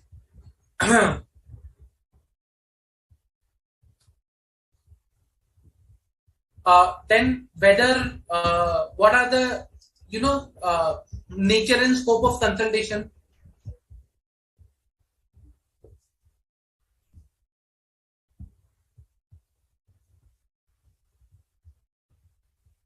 Then it talks about the conclusion that will be there after taking the consultations, nature and scope plus conclusion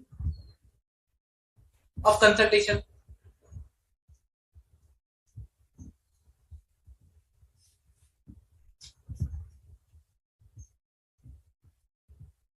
Okay, so regarding consultation, there should be a policy which should which should help us for the matters, nature and scope, conclusion, and helps us documenting all these three things. Helps in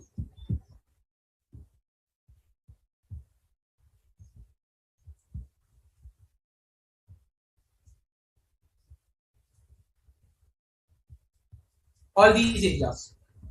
Okay, so that's the you can say role and responsibility of the particular policy in case of a consultation.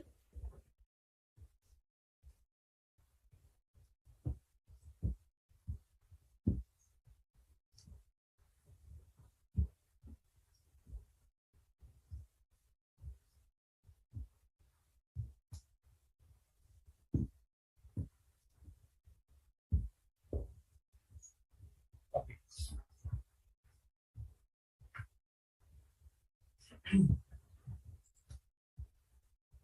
So let's take one question and let's discuss one of the example.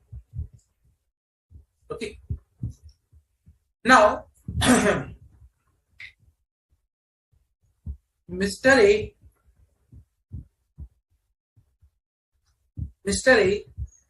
engagement partner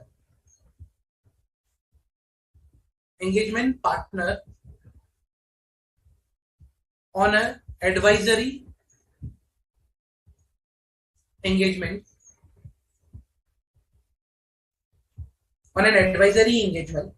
Okay. Decided to issue the opinion. Okay, decided to issue the opinion. However, the manager on assignment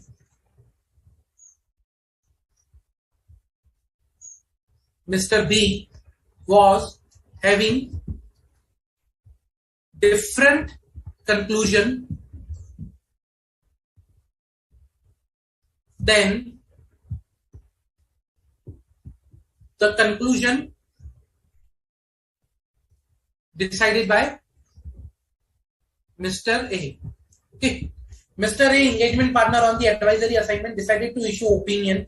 However, the manager that was there on the assignment was saying that, okay, whatever opinion you are issuing, Mr. A, is incorrect. This should be the opinion, the final conclusion. This should be the one.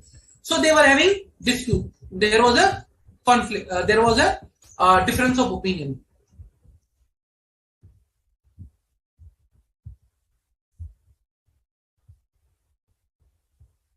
Right? There was a difference of opinion. Now, now, when there is a difference of opinion, now what engagement partner said that, okay, being engagement partner,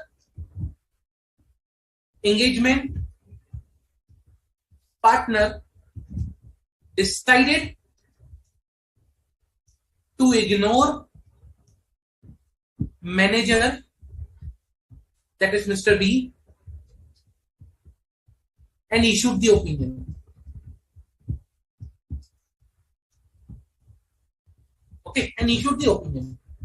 Now, Mr. B, like he was saying that opinion has been issued without my, there is a difference of opinion. Now you have issued the opinion, so Mr. B raised the complaint.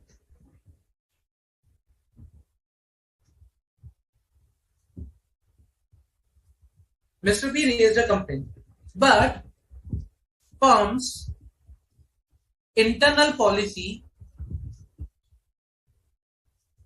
says that the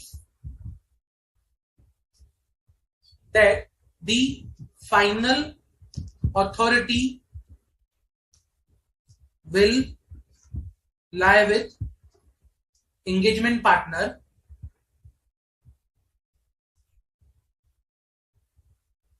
Okay, the final authority will lie with the engagement partner, and there is no requirement.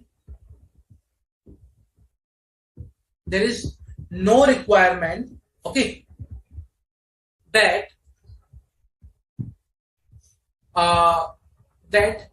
to document any other opinion or that differences in team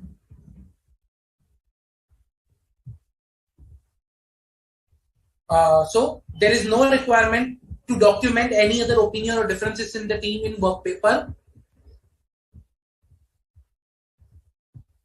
So that was the firm's internal policy that was saying that the engagement partner will have the final authority and there is no requirement to document any other opinion or difference in team in work papers. Okay. Now, you are firm's peer reviewer. You need to guide. The firm regarding the issues with above policy in light with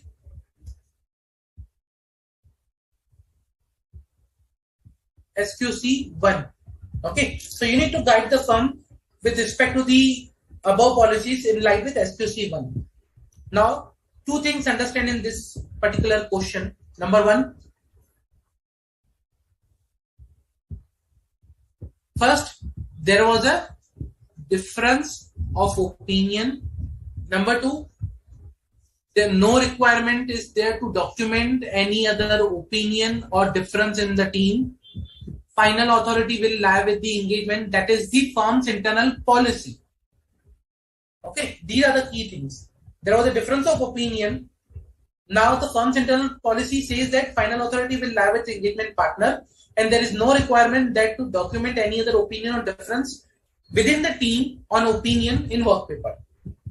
You tell me what are the what you need to guide to the firm regarding the above policy or the issues in the above policy. So what you will guide the firm with respect to the SQC1? Come on, guys. So what you will guide to the firm with respect to SQC1, like what are the issues in the above policy?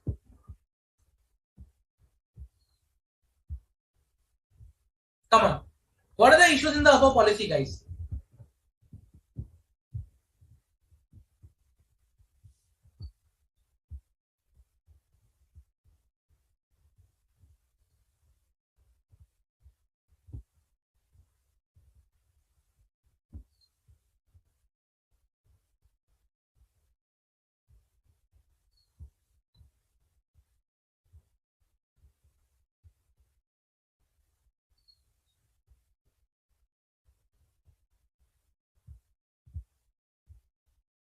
Come on, guys.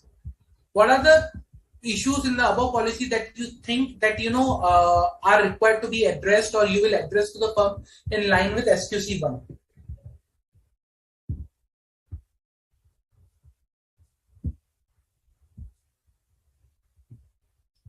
See, if I talk about SQC1, it talks about the policy and procedures that the firm should have. I'm talking about policy procedure.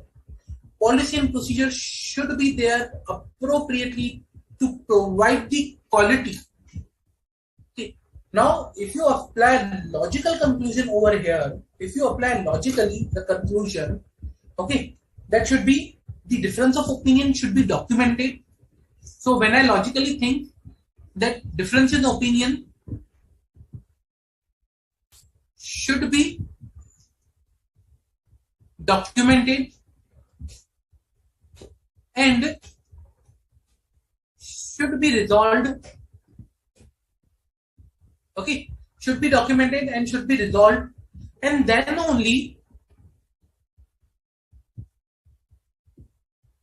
report should be issued. Okay, then only the report should be issued.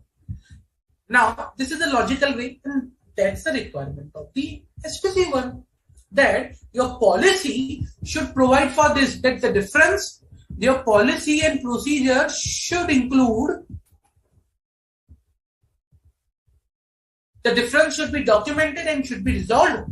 Then only the report should be issued. And in the current case, there is what the policy said, it's automatically opposite to that. That's incorrect. So here it should be the difference should be documented and then only the report should be issued, and that's in line with the SQC1. Clear? So now in the current case, the policy is wrong. The policy is required to be amended so that the objective of this particular policy, the objective of the quality can be achieved. Clear? Any doubt?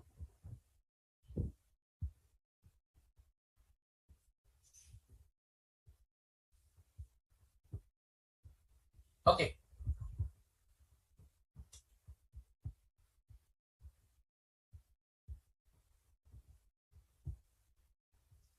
Now the next particular element, or on the area where the SQC says that the firm should have the policy.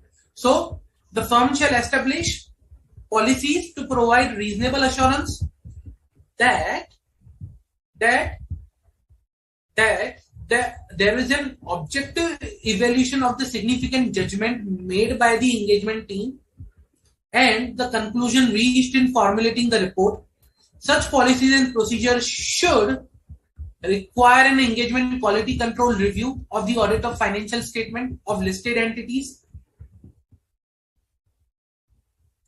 set out criteria against which all other audits and review of historical financial information and other assurance related services engagement should be evaluated, okay, to determine the quality control, and require an engagement quality control reviewer for all the engagement meeting the criteria that is established like earlier in compliance paragraph. Like in compliance paragraph means that they should do this one. Okay, so three things that quality control review says that. For all listed audit of all listed financial statements, there should be there should be an engagement quality control review. For other engagements, there should be a criteria on the basis of which there should be a quality control review, and the quality control reviewer should be compliant with the relevant should comply with the relevant quality parameters. Plus the engagement quality control review for all the engagement should meet the criteria which is established in point B. Okay, so these should be there.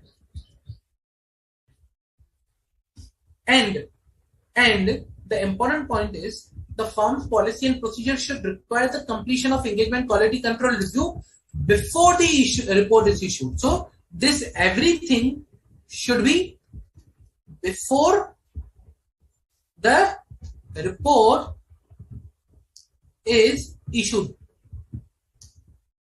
Okay.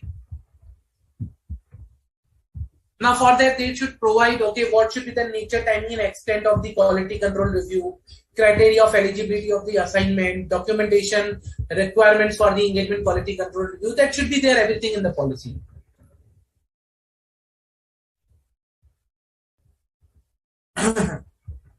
Okay. Now, when I talk about quality control review, I need to by default talk about quality control reviewer also. So let's talk about quality control reviewer.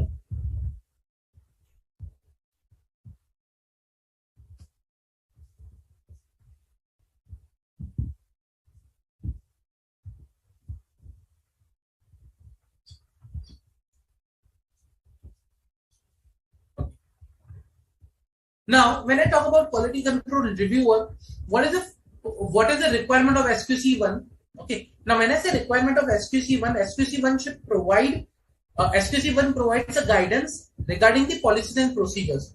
So, firm should have policies and procedures that should ensure that should ensure that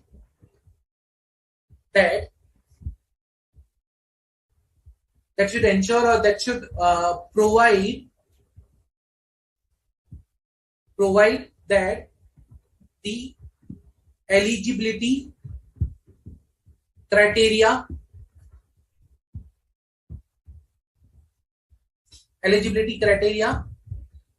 for engagement quality control reviewer EQCR. Okay.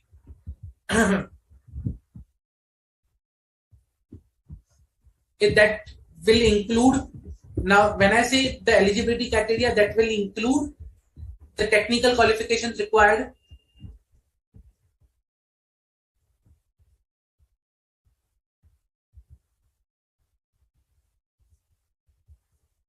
plus you can say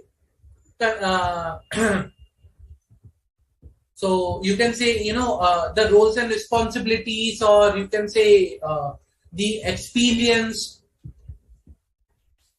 of the EQCR. What should be the experience of EQCR, and the degree or to which an engagement quality control reviewer can be consulted without compromising the review. So see, the role of engagement quality control reviewer is to ensure that the quality is maintained. Now, let's say for example in an assignment, I do everything after asking the quality control reviewer. Should I do this? Yes. Should I do this? No. Should I do this? Yes. By default, I am making the quality control reviewer as the performer of the engagement. So that will impact the quality control reviewer's duty. I'll take one example to explain you this. For example,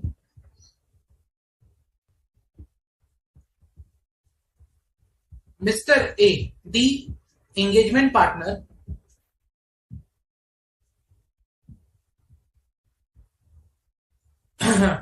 took all the decisions in an advisory assignment,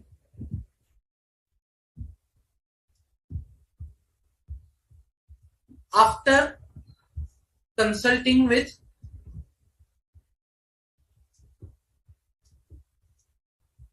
EQCR, wherever there was difference of opinion, the engagement partner by default accepted EQCR's opinion. Okay. Now what happened? Because of this, there was a deemed so EQCR became deemed engagement partner and part of their engagement team, because all the decisions were something indirectly were taken by the EQCR itself. So EQCR became the deemed engagement partner and part of engagement team. Now the criteria, okay, the quality reviewer should be independent. Now that should not be part of engagement team. That's the first criteria for any of the quality reviewer. The quality reviewer should be independent and should not be part of engagement team. Then only he can independently review the quality of an assignment or an engagement. Now here in the current case, if EQCR become the deemed engagement partner, this will impact the objectivity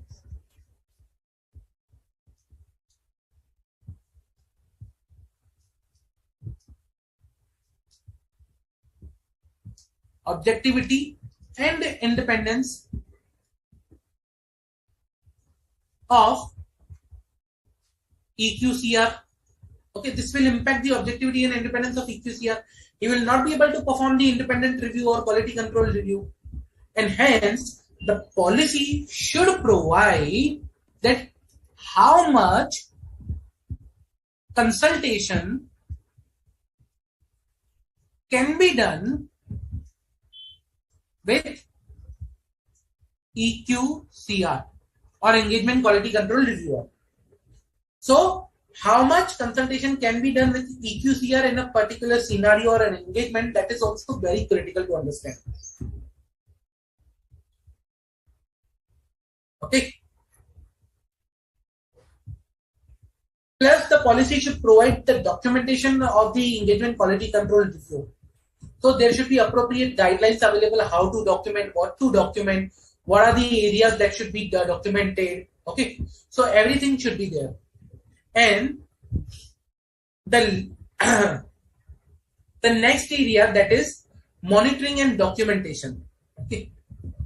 Monitoring and documentation provides that the firm should establish policies and procedures designed to provide reasonable assurance that system of quality control are relevant, adequate, and operating effectively. Plus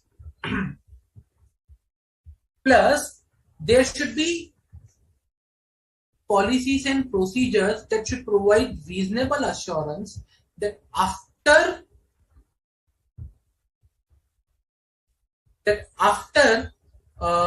you can say issuance of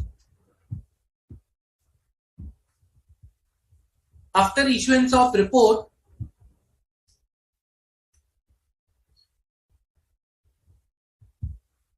the engagement file should be closed on timely basis. Okay, it should not happen that okay, we are issued the report, but now we are starting the documentation, and the documentation is going on for 2 years. That should not be the scenario.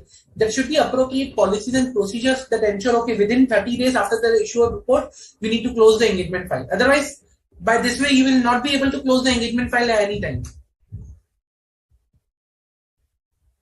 Okay.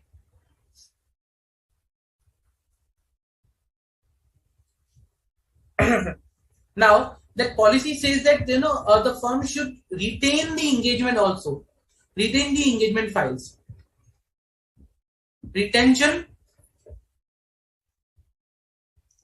talks about retention of files and documentation.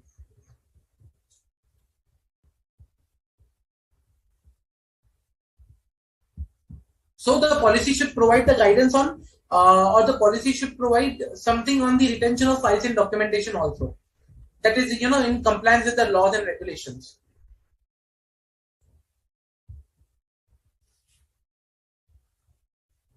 Okay. So that is with respect to the SQC. Now the last area that we discussed was the monitoring and the documentation. So monitoring ensures that there should be ongoing, monitoring for the policies and procedures. There should be relevant and adequate operating. The policies and procedures are educate, operating effectively, and they are, complied with in practice by the personnel of the firm. There should be ongoing consideration on the evaluation of the firm's system of quality control. There should not be a one-time activity, but ongoing activity. Okay, including a period of inspection and selection of completed engagements during the quality review, after the quality review, to provide the appropriate comfort on the quality control. Okay. So, in most of, I'll give you one practical example. In most of the companies or most of the firms, there is, other than the engagement quality control reviewer, there is quality assurance and improvement program, QAIP, or quality assessment review. This quality assessment review or quality assurance or improvement program helps the firm to ensure that the engagement which are already done, okay, are closed appropriately. During those engagement, the appropriate review happened. They complied with all the policies and procedures. Everything was fine. And there should be a policy and procedure in the firm which should provide about this particular QAIP and QAR. So policy and procedure should be there regarding this. And that's the requirement of SQC1.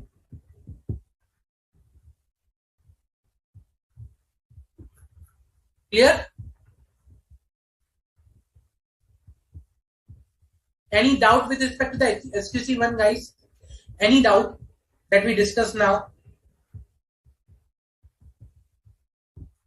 See, the whole purpose of SQC1 is to provide guidance with respect to, okay, what should be the policies and procedures that the firm should establish. The quality control for firms that perform audit review of historical financial information and other assurance engagement. Now we are talking about firm's responsibility to establish policies and procedures that should provide reasonable assurance. Now, with policies and procedures, we discuss now leadership policies, ethical requirement policies, acceptance and continuance policies, human resource policies, engagement quality control review policies, monitoring and documentation policies. Okay, so these all policies should be there by should be established by the firm that should help firm in achieving the quality control. I hope I'm clear.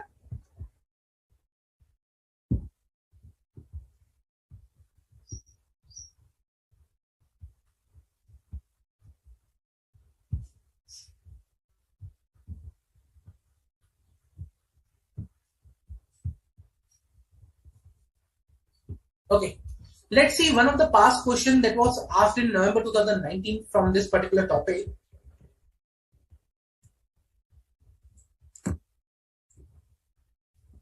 MBC and Associated is a partnership firm of chartered accountants which has been established 7 years back.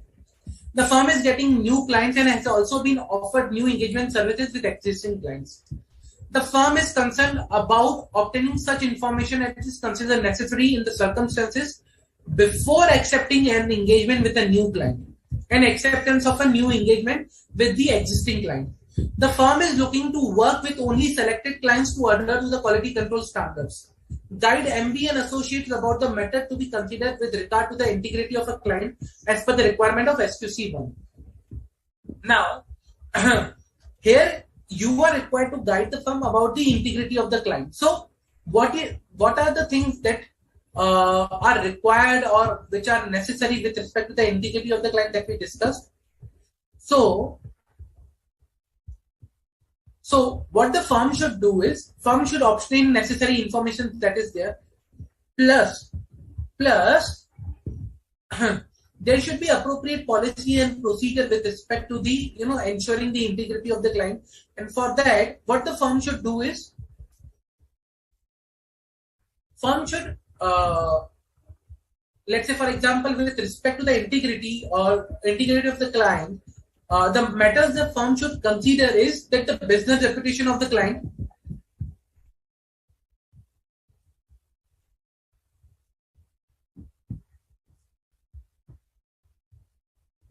okay, client's nature of business. Now they want to check integrity.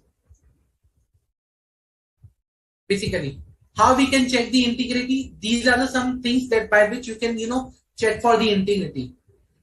Okay, info about management, AMPs, then those charged with governance, any limitation on scope of engagement,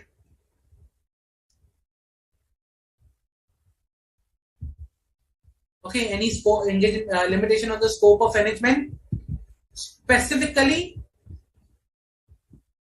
provided by management. Okay, management is saying that you are not required to do this, which is creating a limitation. Ongoing litigations,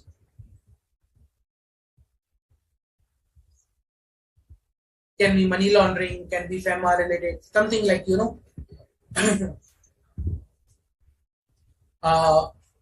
reason for, like if there was a firm that withdrawn from that, the firm withdrawn from the engagement earlier, the firm discontinued this engagement, then reason why earlier firm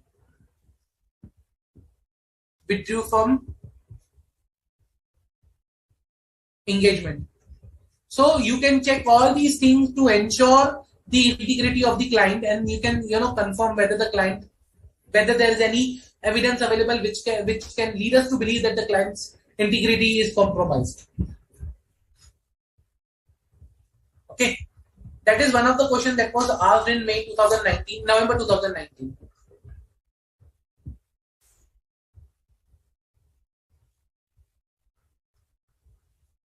That was of 4 marks. 1C. Okay. So this was one of the questions that was asked in past for the SQC1. Now see guys, SQC1, how you are required to... So as for SQC1, how you are required to do is, see, whenever you are answering any question, understand two things. First, what is asked? Here it is asked, guide MBA and Associates. Guide MBA and Associates about the matters to be considered with regards to integrity of a client. And the reference. Second, you need to see the reference. Okay, we need to guide according to what? So we need to guide as per the requirements of SQC1. So whenever you are answering a question, first understand what you are required to ask. Okay. You are not required to ask the requirement of SQC1 with respect to the policies, but some matters that you are required to take care with respect to the integrity of the client. Some people, some student might answer, okay, the SQC1 requires us to ensure the integrity. That is there. That is already given in the question. The question is asking you to guide how to check integrity rather than providing the requirement of SQC1 on the integrity. Here, you should differentiate what is asked and how it is asked. Any doubts?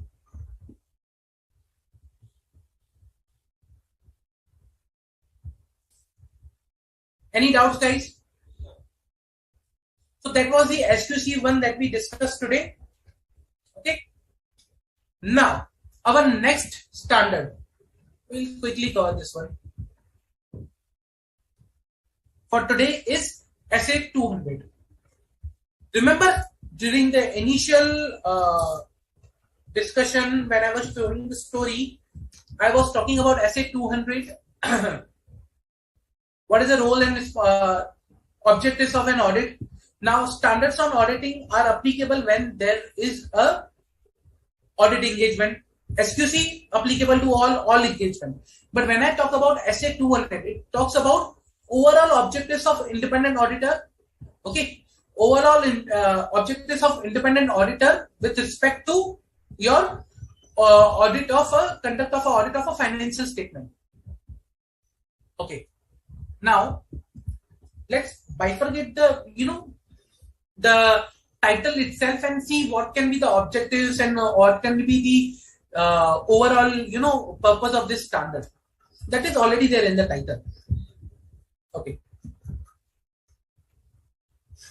Now, as we already know that audit is to provide an expression of opinion. We have already seen that whether the financial statement are free from material misstatement or not, and here we provide a reasonable assurance, a true and fair view in accordance with the framework that is there. We understand. Okay.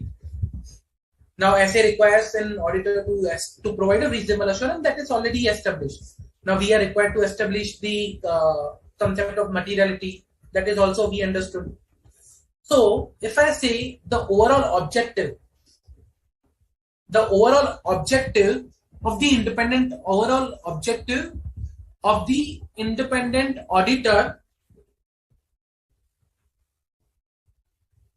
I'm just talking about the title.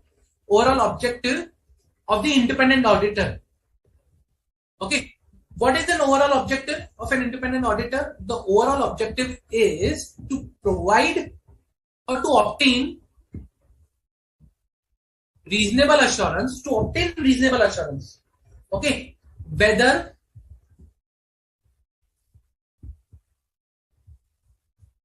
financial statement are free from material misstatement. Okay. Financial statement are free from material misstatement and to report on the financial statement. First, you obtain the reasonable assurance, then on the basis of that, you report. Plus, report your opinion. That's the overall objective. Okay, that's the overall objective of the auditor with respect to the audit. Now, when I talk about overall objective, okay, of the audit, basically what I talk about here is that sorry.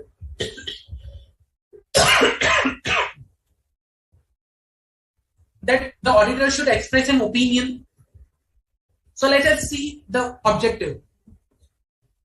The objective is to obtain reasonable assurance about whether the financial statement as a whole are free from material misstatement or not.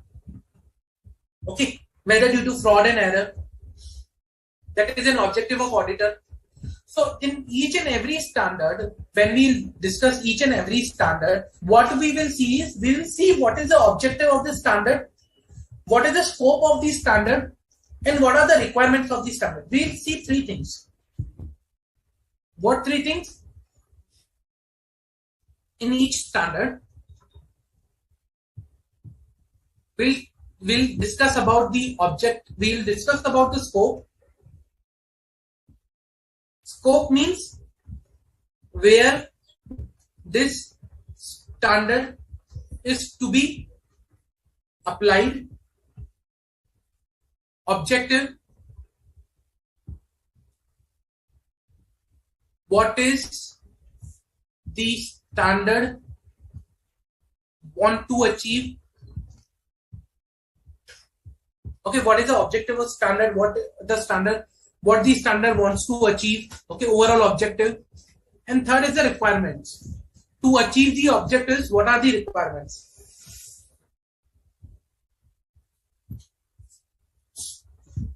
Objectives, what is required to done?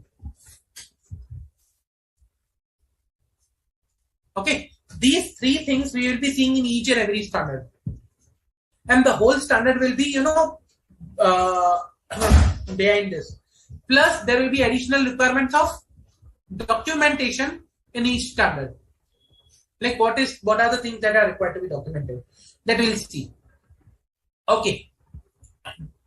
So, the objectives of auditor is to obtain reasonable assurance and to report on the financial statement that we already saw, and to communicate as required by the standards in accordance with the auditor's findings. So whatever you will identify, you need to communicate. Okay, that's the objective of the auditor. And the standard says that auditors should exercise the professional judgment, the professional skepticism, so that they can obtain the reasonable assurance. That is fine, we will see. Second thing, the scope. What is the scope of the standard? If you see the title says that conduct of an audit. Okay. Overall objectives of the auditor and the conduct of an audit. So that means that the scope is an audit of an financial statement. That is the scope of standard. So the scope says that the standard establishes the independent auditor's overall responsibility when conducting an audit of financial statement. So the standards establish overall auditor's responsibility when an audit is conducted for the financial statement. That is the scope of this particular standard. Okay. And objective is to ensure and establish the overall responsibility. And what is the responsibility we are talking about? Reasonable assurance, obtain reasonable assurance. Okay. Report on the financial statement based on your findings. That is the base of the audit or the audit we are talking about. And that something is coming from SA 200. Overall objectives of independent auditor, that is to obtain reasonable assurance and to report upon the audit of finance, to report upon the financial statement based on the findings during while conducting the audit. That's it. That's the requirement of SA 200. Now, the thing is that when we talk about obtaining reasonable assurance whether the financial statement are free from material misstatement or not, or when we talk about report on the financial statement, so before also there are certain other requirements that the auditor are required to comply with. So when I say auditor's overall responsibility, we understood the responsibility is there to obtain reasonable assurance, but there is some additional responsibility also. That is to comply with ethical requirements,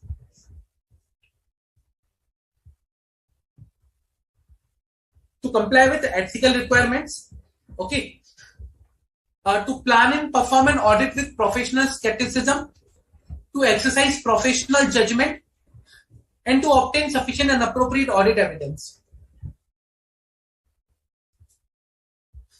Okay, to obtain sufficient and appropriate audit evidence so that you can issue an opinion. These all things are necessary to issue an opinion.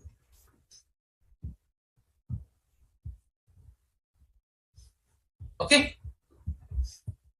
Any doubt till now? Any doubt?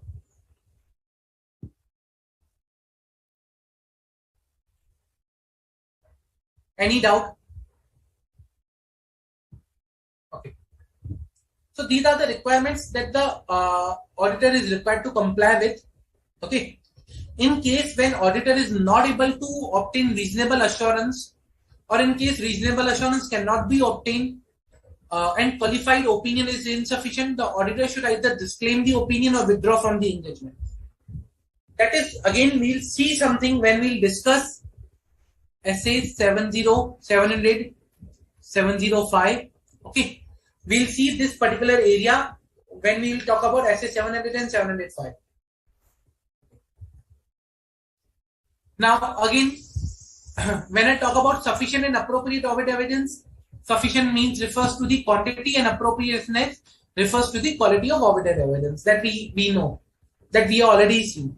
This standard we have already seen during the IPCC or during the intermediate. We have already studied this standard.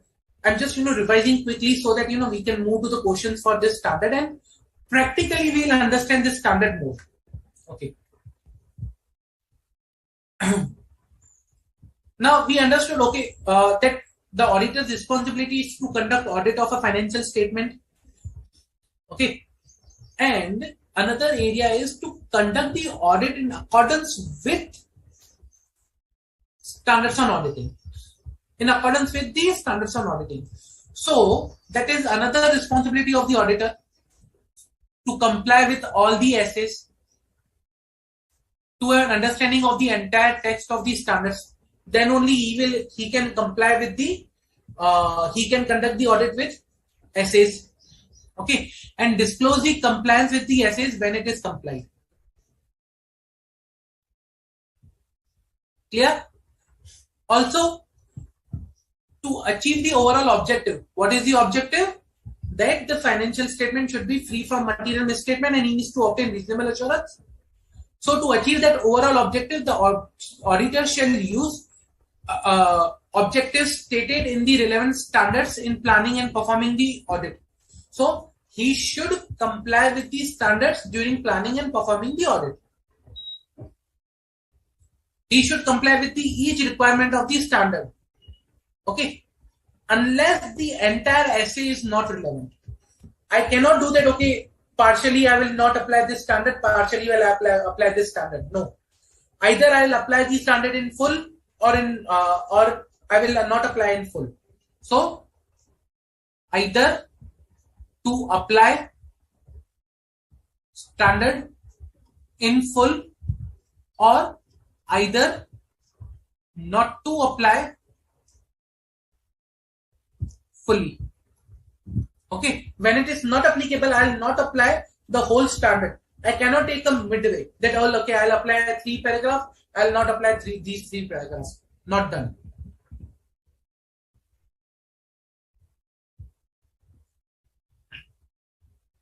Okay. In exceptional circumstances, when it is necessary to depart from essay, then auditor shall perform alternate audit procedures to achieve the aim of the requirement of that standard. Either you perform alternate procedures to achieve the objectives of that standard when it is necessary to depart from a relevant requirement from essay, or otherwise you need to disclose that particular thing that you are not complying with the essay. Okay. Whenever auditor is not able to achieve the relevant objectives of or overall objectives, then auditor should either modify the opinion or withdraw from the engagement. That is the overall objective of this particular standard. Clear? Now let us deal with the questions. Let us take the questions and understand the standard more technically.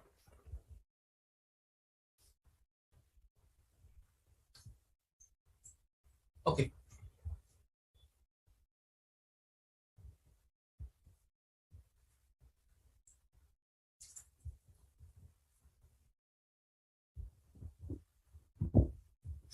So let us deal one question.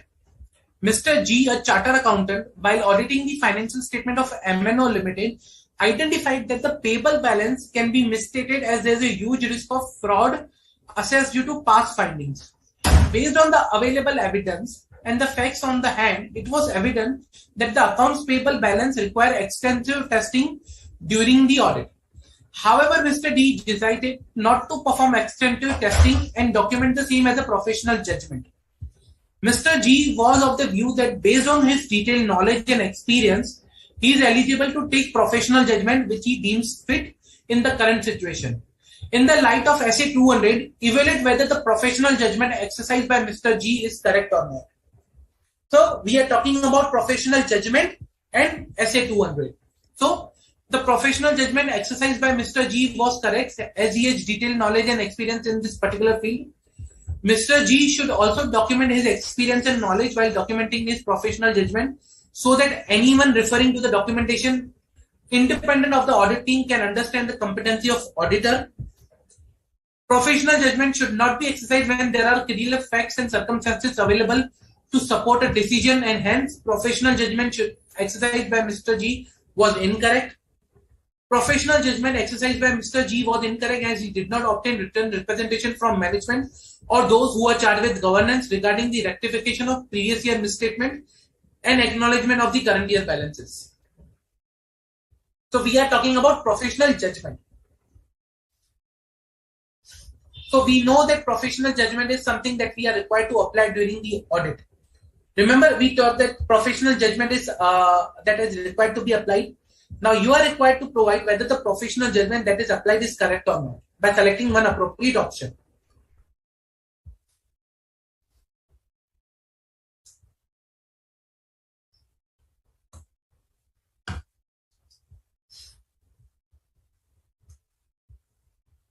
Come on, pretty easy. There is nothing difficult in this.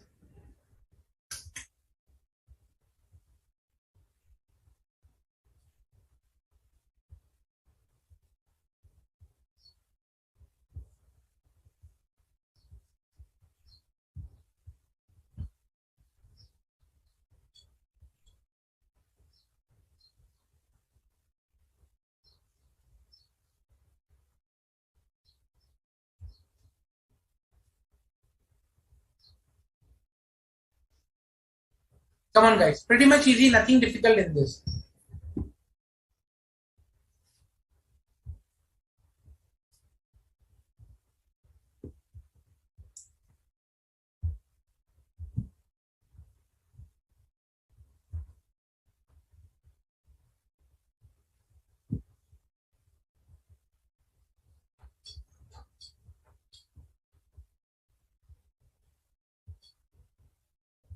So we are talking about professional judgment.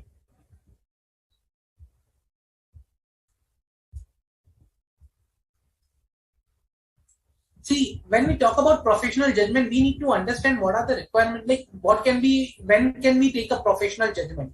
Okay. So it's very important to us to understand the term professional judgment, because we cannot say that okay, this is a professional judgment we have taken. But there should be some basis for a professional judgment. There should be some underlying things that should be there. Okay. Professional judgment is essential to the proper conduct of audit. That is necessary. Without which you cannot, conduct the audit. You will be required to make some judgments during the course of the audit. However, when I talk about professional judgment, these are some informed decisions. Okay. They are informed decision throughout the audit that are that cannot be made without the relevant knowledge and experience to the facts. Now when I talk about professional judgment, there should be underlying facts, there should be underlying circumstances available to support the decision. Okay, to support the decision. Now when I say these should be available, like these should also be distinguishing features that can be okay on the basis of which I can take a professional judgment.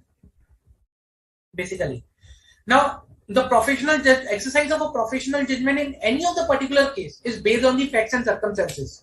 Like whatever facts and circumstances of the case are, that should be based on that. Okay.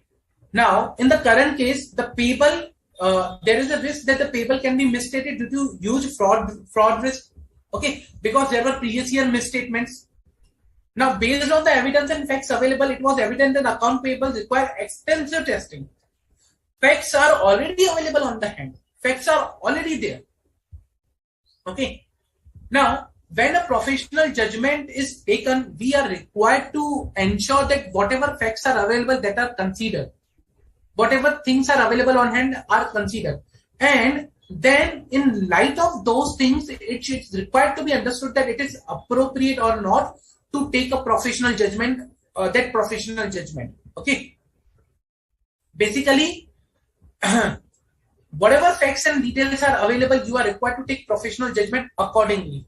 It should not be that, okay, I'm taking a judgment based on my experience, but I'm ignoring the facts which are there on the hand. And hence, I need to make sure that, okay, whatever judgment is there, they should be in line with the facts and information that is available in the hand. Okay. So, having said that the professional judgment should be consistent with the facts and circumstances that are known to the auditor. And in the current case, basically in the current case, what should be the scenario is the professional judgment, okay, should not be exercised when the clear facts and circumstances available to support the decision, and hence the professional judgment exercised by Mr. G is incorrect. Because the facts on the hand, it was evident that the account payable balances require extensive testing, and Mr. D decided not to perform extensive testing. So the correct option is C. Clear? Any doubt, guys? See, this is a very critical thing that to understand when we can apply the professional judgment. I cannot apply the professional judgment, just like this is my judgment, I applied it. But your professional judgment should be in consolidating, or should be in line with the facts that are available in that time. Clear? Okay. There was one question, and I'll take up that question. That was something in May 2020, May 21, question was there. But again, I'll take a certain portion of that particular question. Okay.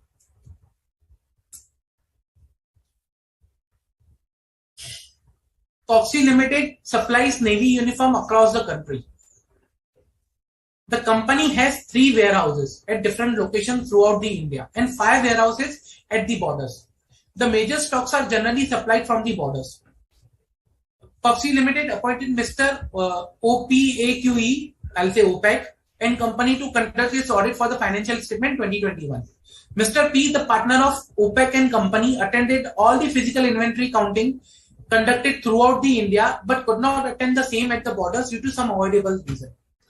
You are required to advise the OPEC and company how sufficient appropriate audit evidence regarding the existence and the conditions of inventory may be obtained. Okay. Second, how auditor is supposed to deal with the attendance of physical inventory counting when it is impracticable. So I'm dealing with the question number 2, not the 1. So in some cases, so that's the answer. In some cases, attendance at the physical inventory counting may be impracticable. This is maybe due to factors such as nature, location of the inventory. For example, where the inventory is held, that may be imposed threat to the safety of the auditor. Now, this is standards based on, this covers SA 200 plus SA 705. So, the matter of the general inconvenience to the auditor, however, is not sufficient to support the decision by the auditor that the attendance is impracticable. Further, this is important. SA 200, overall objectives of independent auditor and conduct of an audit in accordance with the standards on auditing, says that the matter of difficulty, time, cost involved is not in itself is a valid basis for auditor to omit an audit procedure. So SA 200 says that whenever it's a difficulty, matter of difficulty, not you can say impossibility, but there is a difficulty. You cannot, just say that's a difficult and I'm not able to perform the procedure. You are required to perform the procedure to obtain sufficient and appropriate audit evidence. Okay. And when it is impracticable or when it is impossible, then only you can say, okay, you were not able to perform. Otherwise, you cannot say just because it was a difficult, I'm omitting the audit procedure. That is not correct. Okay. For which there is no alternate, or or to be satisfied with audit evidence that is less than persuasive. Further, where the attendance is impracticable, alternate audit procedures, for the example, inspection of documentation and subsequent sale of specific inventory items acquired or purchased prior to the physical inventory count, may provide sufficient appropriate audit evidence about the existence and conditions of inventory. In some cases, though it may not be possible to obtain sufficient and appropriate audit evidence, remember we talked about sufficient with respect to the quantity, and appropriate respect to the quality. If you are not able to obtain sufficient and appropriate audit evidence, you can think about modifying your opinion. Remember, I talked about modification of the opinion. That modification of the opinion, we will deal something in SA 700 to 75. But when auditor is not required, when an auditor cannot obtain appropriate and sufficient audit evidence, he can think about modifying the opinion. And if modification is also not appropriate and he cannot issue a qualified opinion, then he can issue a disclaimer of opinion or he can withdraw from engagement. And so in the same line, in such cases, SA 705 on modification on the opinion in the auditor's report requires auditor to modify the opinion in auditor's report as a result of scope in the of the limitation. Scope limitation. So that is something, an answer which is based on SA 200 plus 705. So that was SA 200, where we saw overall objectives of an independent auditor with respect to the conduct of an audit. That is the scope, that audit of a financial statement. Objectives are to obtain reasonable assurance, to comply with the ethical requirements, to comply with the professional skepticism. Okay. To exercise professional judgment. We understood what is the professional judgment by example. To obtain sufficient and appropriate audit evidence. Okay. To comply with the standards, all the relevant standards, other standards that we will see in the coming lectures. And whenever we are not able to comply with these, whenever we are not able to obtain the sufficient and appropriate audit evidence, we can modify our opinion. We have to modify our opinion, or if the modification is not possible, qualified opinion not possible, then you can withdraw from the engagement. Clear?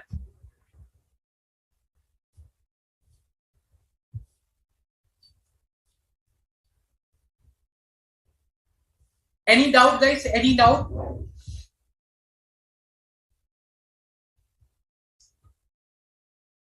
See, when I talk about exceptional circumstances,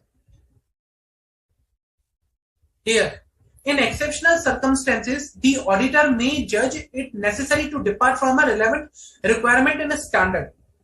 Now, there is a standard, SA 501, which requires that you should conduct physical count and everything, specific things, plus SA 500. You should obtain sufficient and appropriate audit evidence.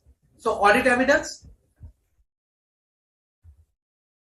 and special considerations, specific considerations for certain items. Now, in exceptional circumstances, I can depart. But what are the exceptional circumstances? Cost and difficulty are not. When there is a cost involved or there is a difficulty, that is not an exceptional circumstances. No. These are not exceptional circumstances. Exceptional circumstances is something where it is impossible. Then only I can depart. In the earlier example, we saw there is a requirement of the inventory that you are supposed to obtain audit evidence. That's, and if there is a difficulty here, the question says that major stocks are supplied from the borders. Okay, and attend all the physical inventory counting conducted throughout the India, but could not attend due to same at the border due to some unavoidable reasons. Okay, now this shows that there is a difficulty, but not practical impossibility.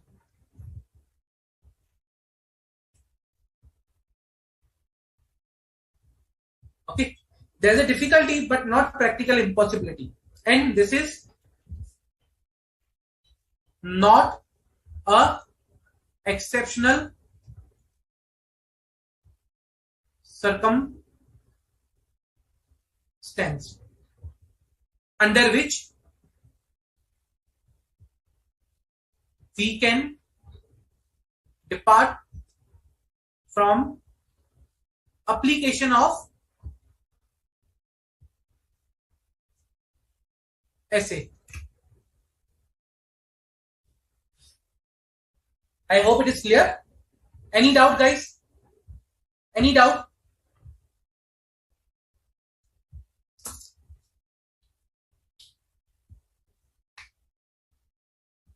Okay.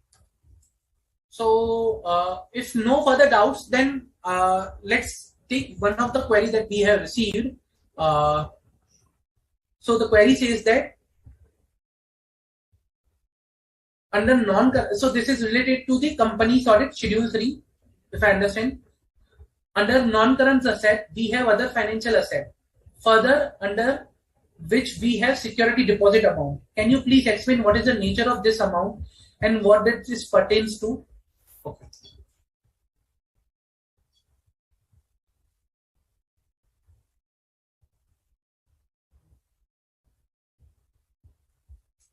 I'll show you. Division 2.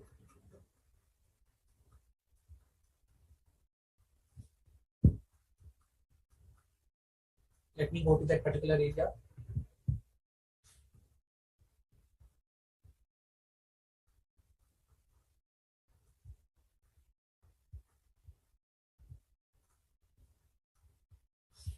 So under non-current asset, other financials.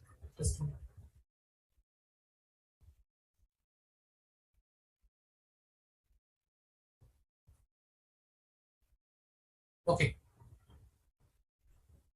Under non-current asset, other financial assets, we have a security deposit. So you want to understand the nature of security deposits and the amount that is involved here. So see, a lot of times we provide a security deposits. Okay, these are these are security deposits that are given basically can be pertaining to, let's say for example, there is a long-term relationship with one of the customer that or one vendor where we have, sorry, it's a asset. So that's a deposit. Yeah, we have provided to the vendor.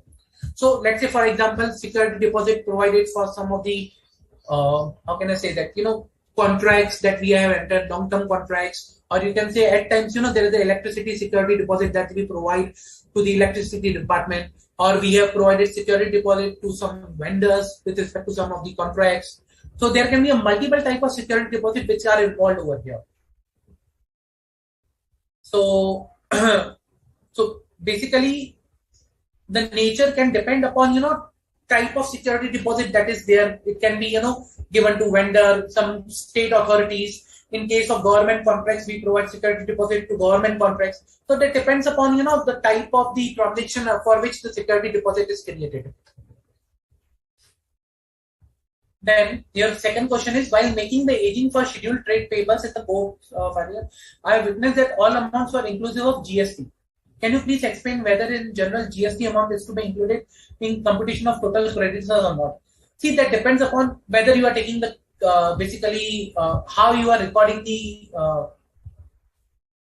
trade payables. But generally, it will be part of the your what you say trade payable reason, because whatever charges, that whatever amount you are required to pay to that particular vendor is inclusive of GST. So today, if you pay, let's say for example, my bill is of 100 rupees.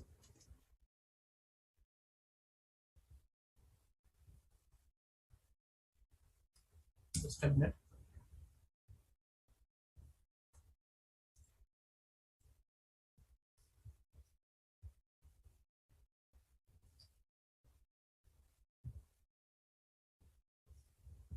Let's say my bill is of 100 rupees for goods, plus there is a 18% GST, that is 18 rupees. So I'm required to pay 118. So this will go to my purchase. This will go to my GST if I will claim. And this is amount something I'll show into my vendor that I'm required to pay 1118. And this will plus with GST. So balance with GST will be disclosed into the vendor. unless and until some another way of accounting, very complex way of accounting is not followed, where the GST is parked into some other account. Usually it is with GST. Okay. So amount are included with GST in the trade payable aging schedule, because this is the amount you are required to pay.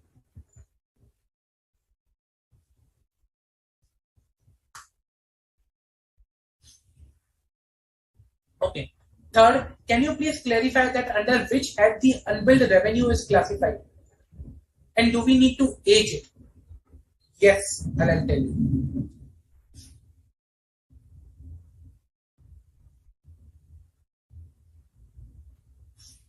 See, your unbilled revenues are your sort of assets. Okay. So unbilled dues, or see, for example, in trade receivable, it says that unbilled dues shall be disclosed separately. So unbilled dues or unbilled revenues are required to be disclosed separately, and that is into the trade receivable aging schedule. So you are required to provide trade receivables, plus if there is an unbilled due or unbilled revenue, you are required to provide separately that information with aging. So I'll show you some at one more place.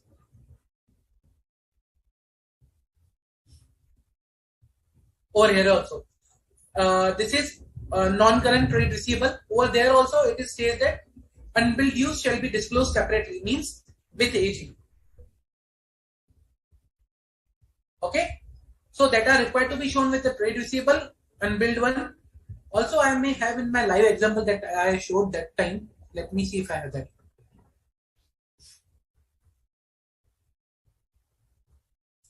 There will not be aging because this was still yet, FY 2020 financial statement. So before the amendment, but again, I might have the unbilled portion over here so that I can show you.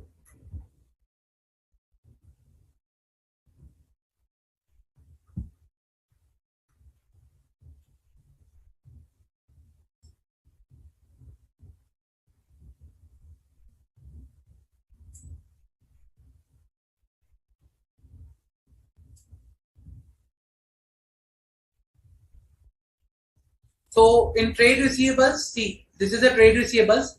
Plus, if you want to see unbilled, they have disclosed here. Other current financial assets, unbilled revenue. So you can disclose here also. But based on the new amendment, now unbilled is required to be disclosed with trade payables, and there should be, detailed aging also should be provided for this. Okay, so that was a earlier one, but now it is required to be disclosed with trade payable, trade receivables. That's a change.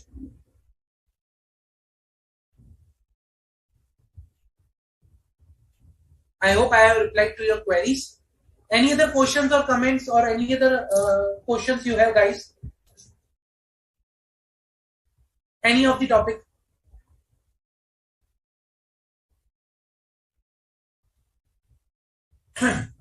No? Okay. So, guys, I'll suggest you to read in the next lecture also. When we'll connect in the next lecture, please go through these standards so that you can ask questions and you'll have a better clarity and understanding of these standards. Number two, please read whatever we are discussing over here after the lecture and before, for the next topic before the lecture, so that you can have the understanding of the topic. Also, I'll ask you to please participate and ask as many questions as you can, so that it will enhance your understanding.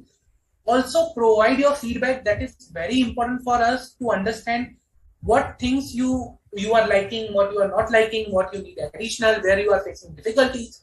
That is very important for us. Okay, so please provide your feedback, ask questions, participate. You will have a better understanding, and we will be discussing the topics for the next lecture as per the schedule. Okay, see you in the next lecture, guys. Thank you. Have a nice day. Take care. Bye.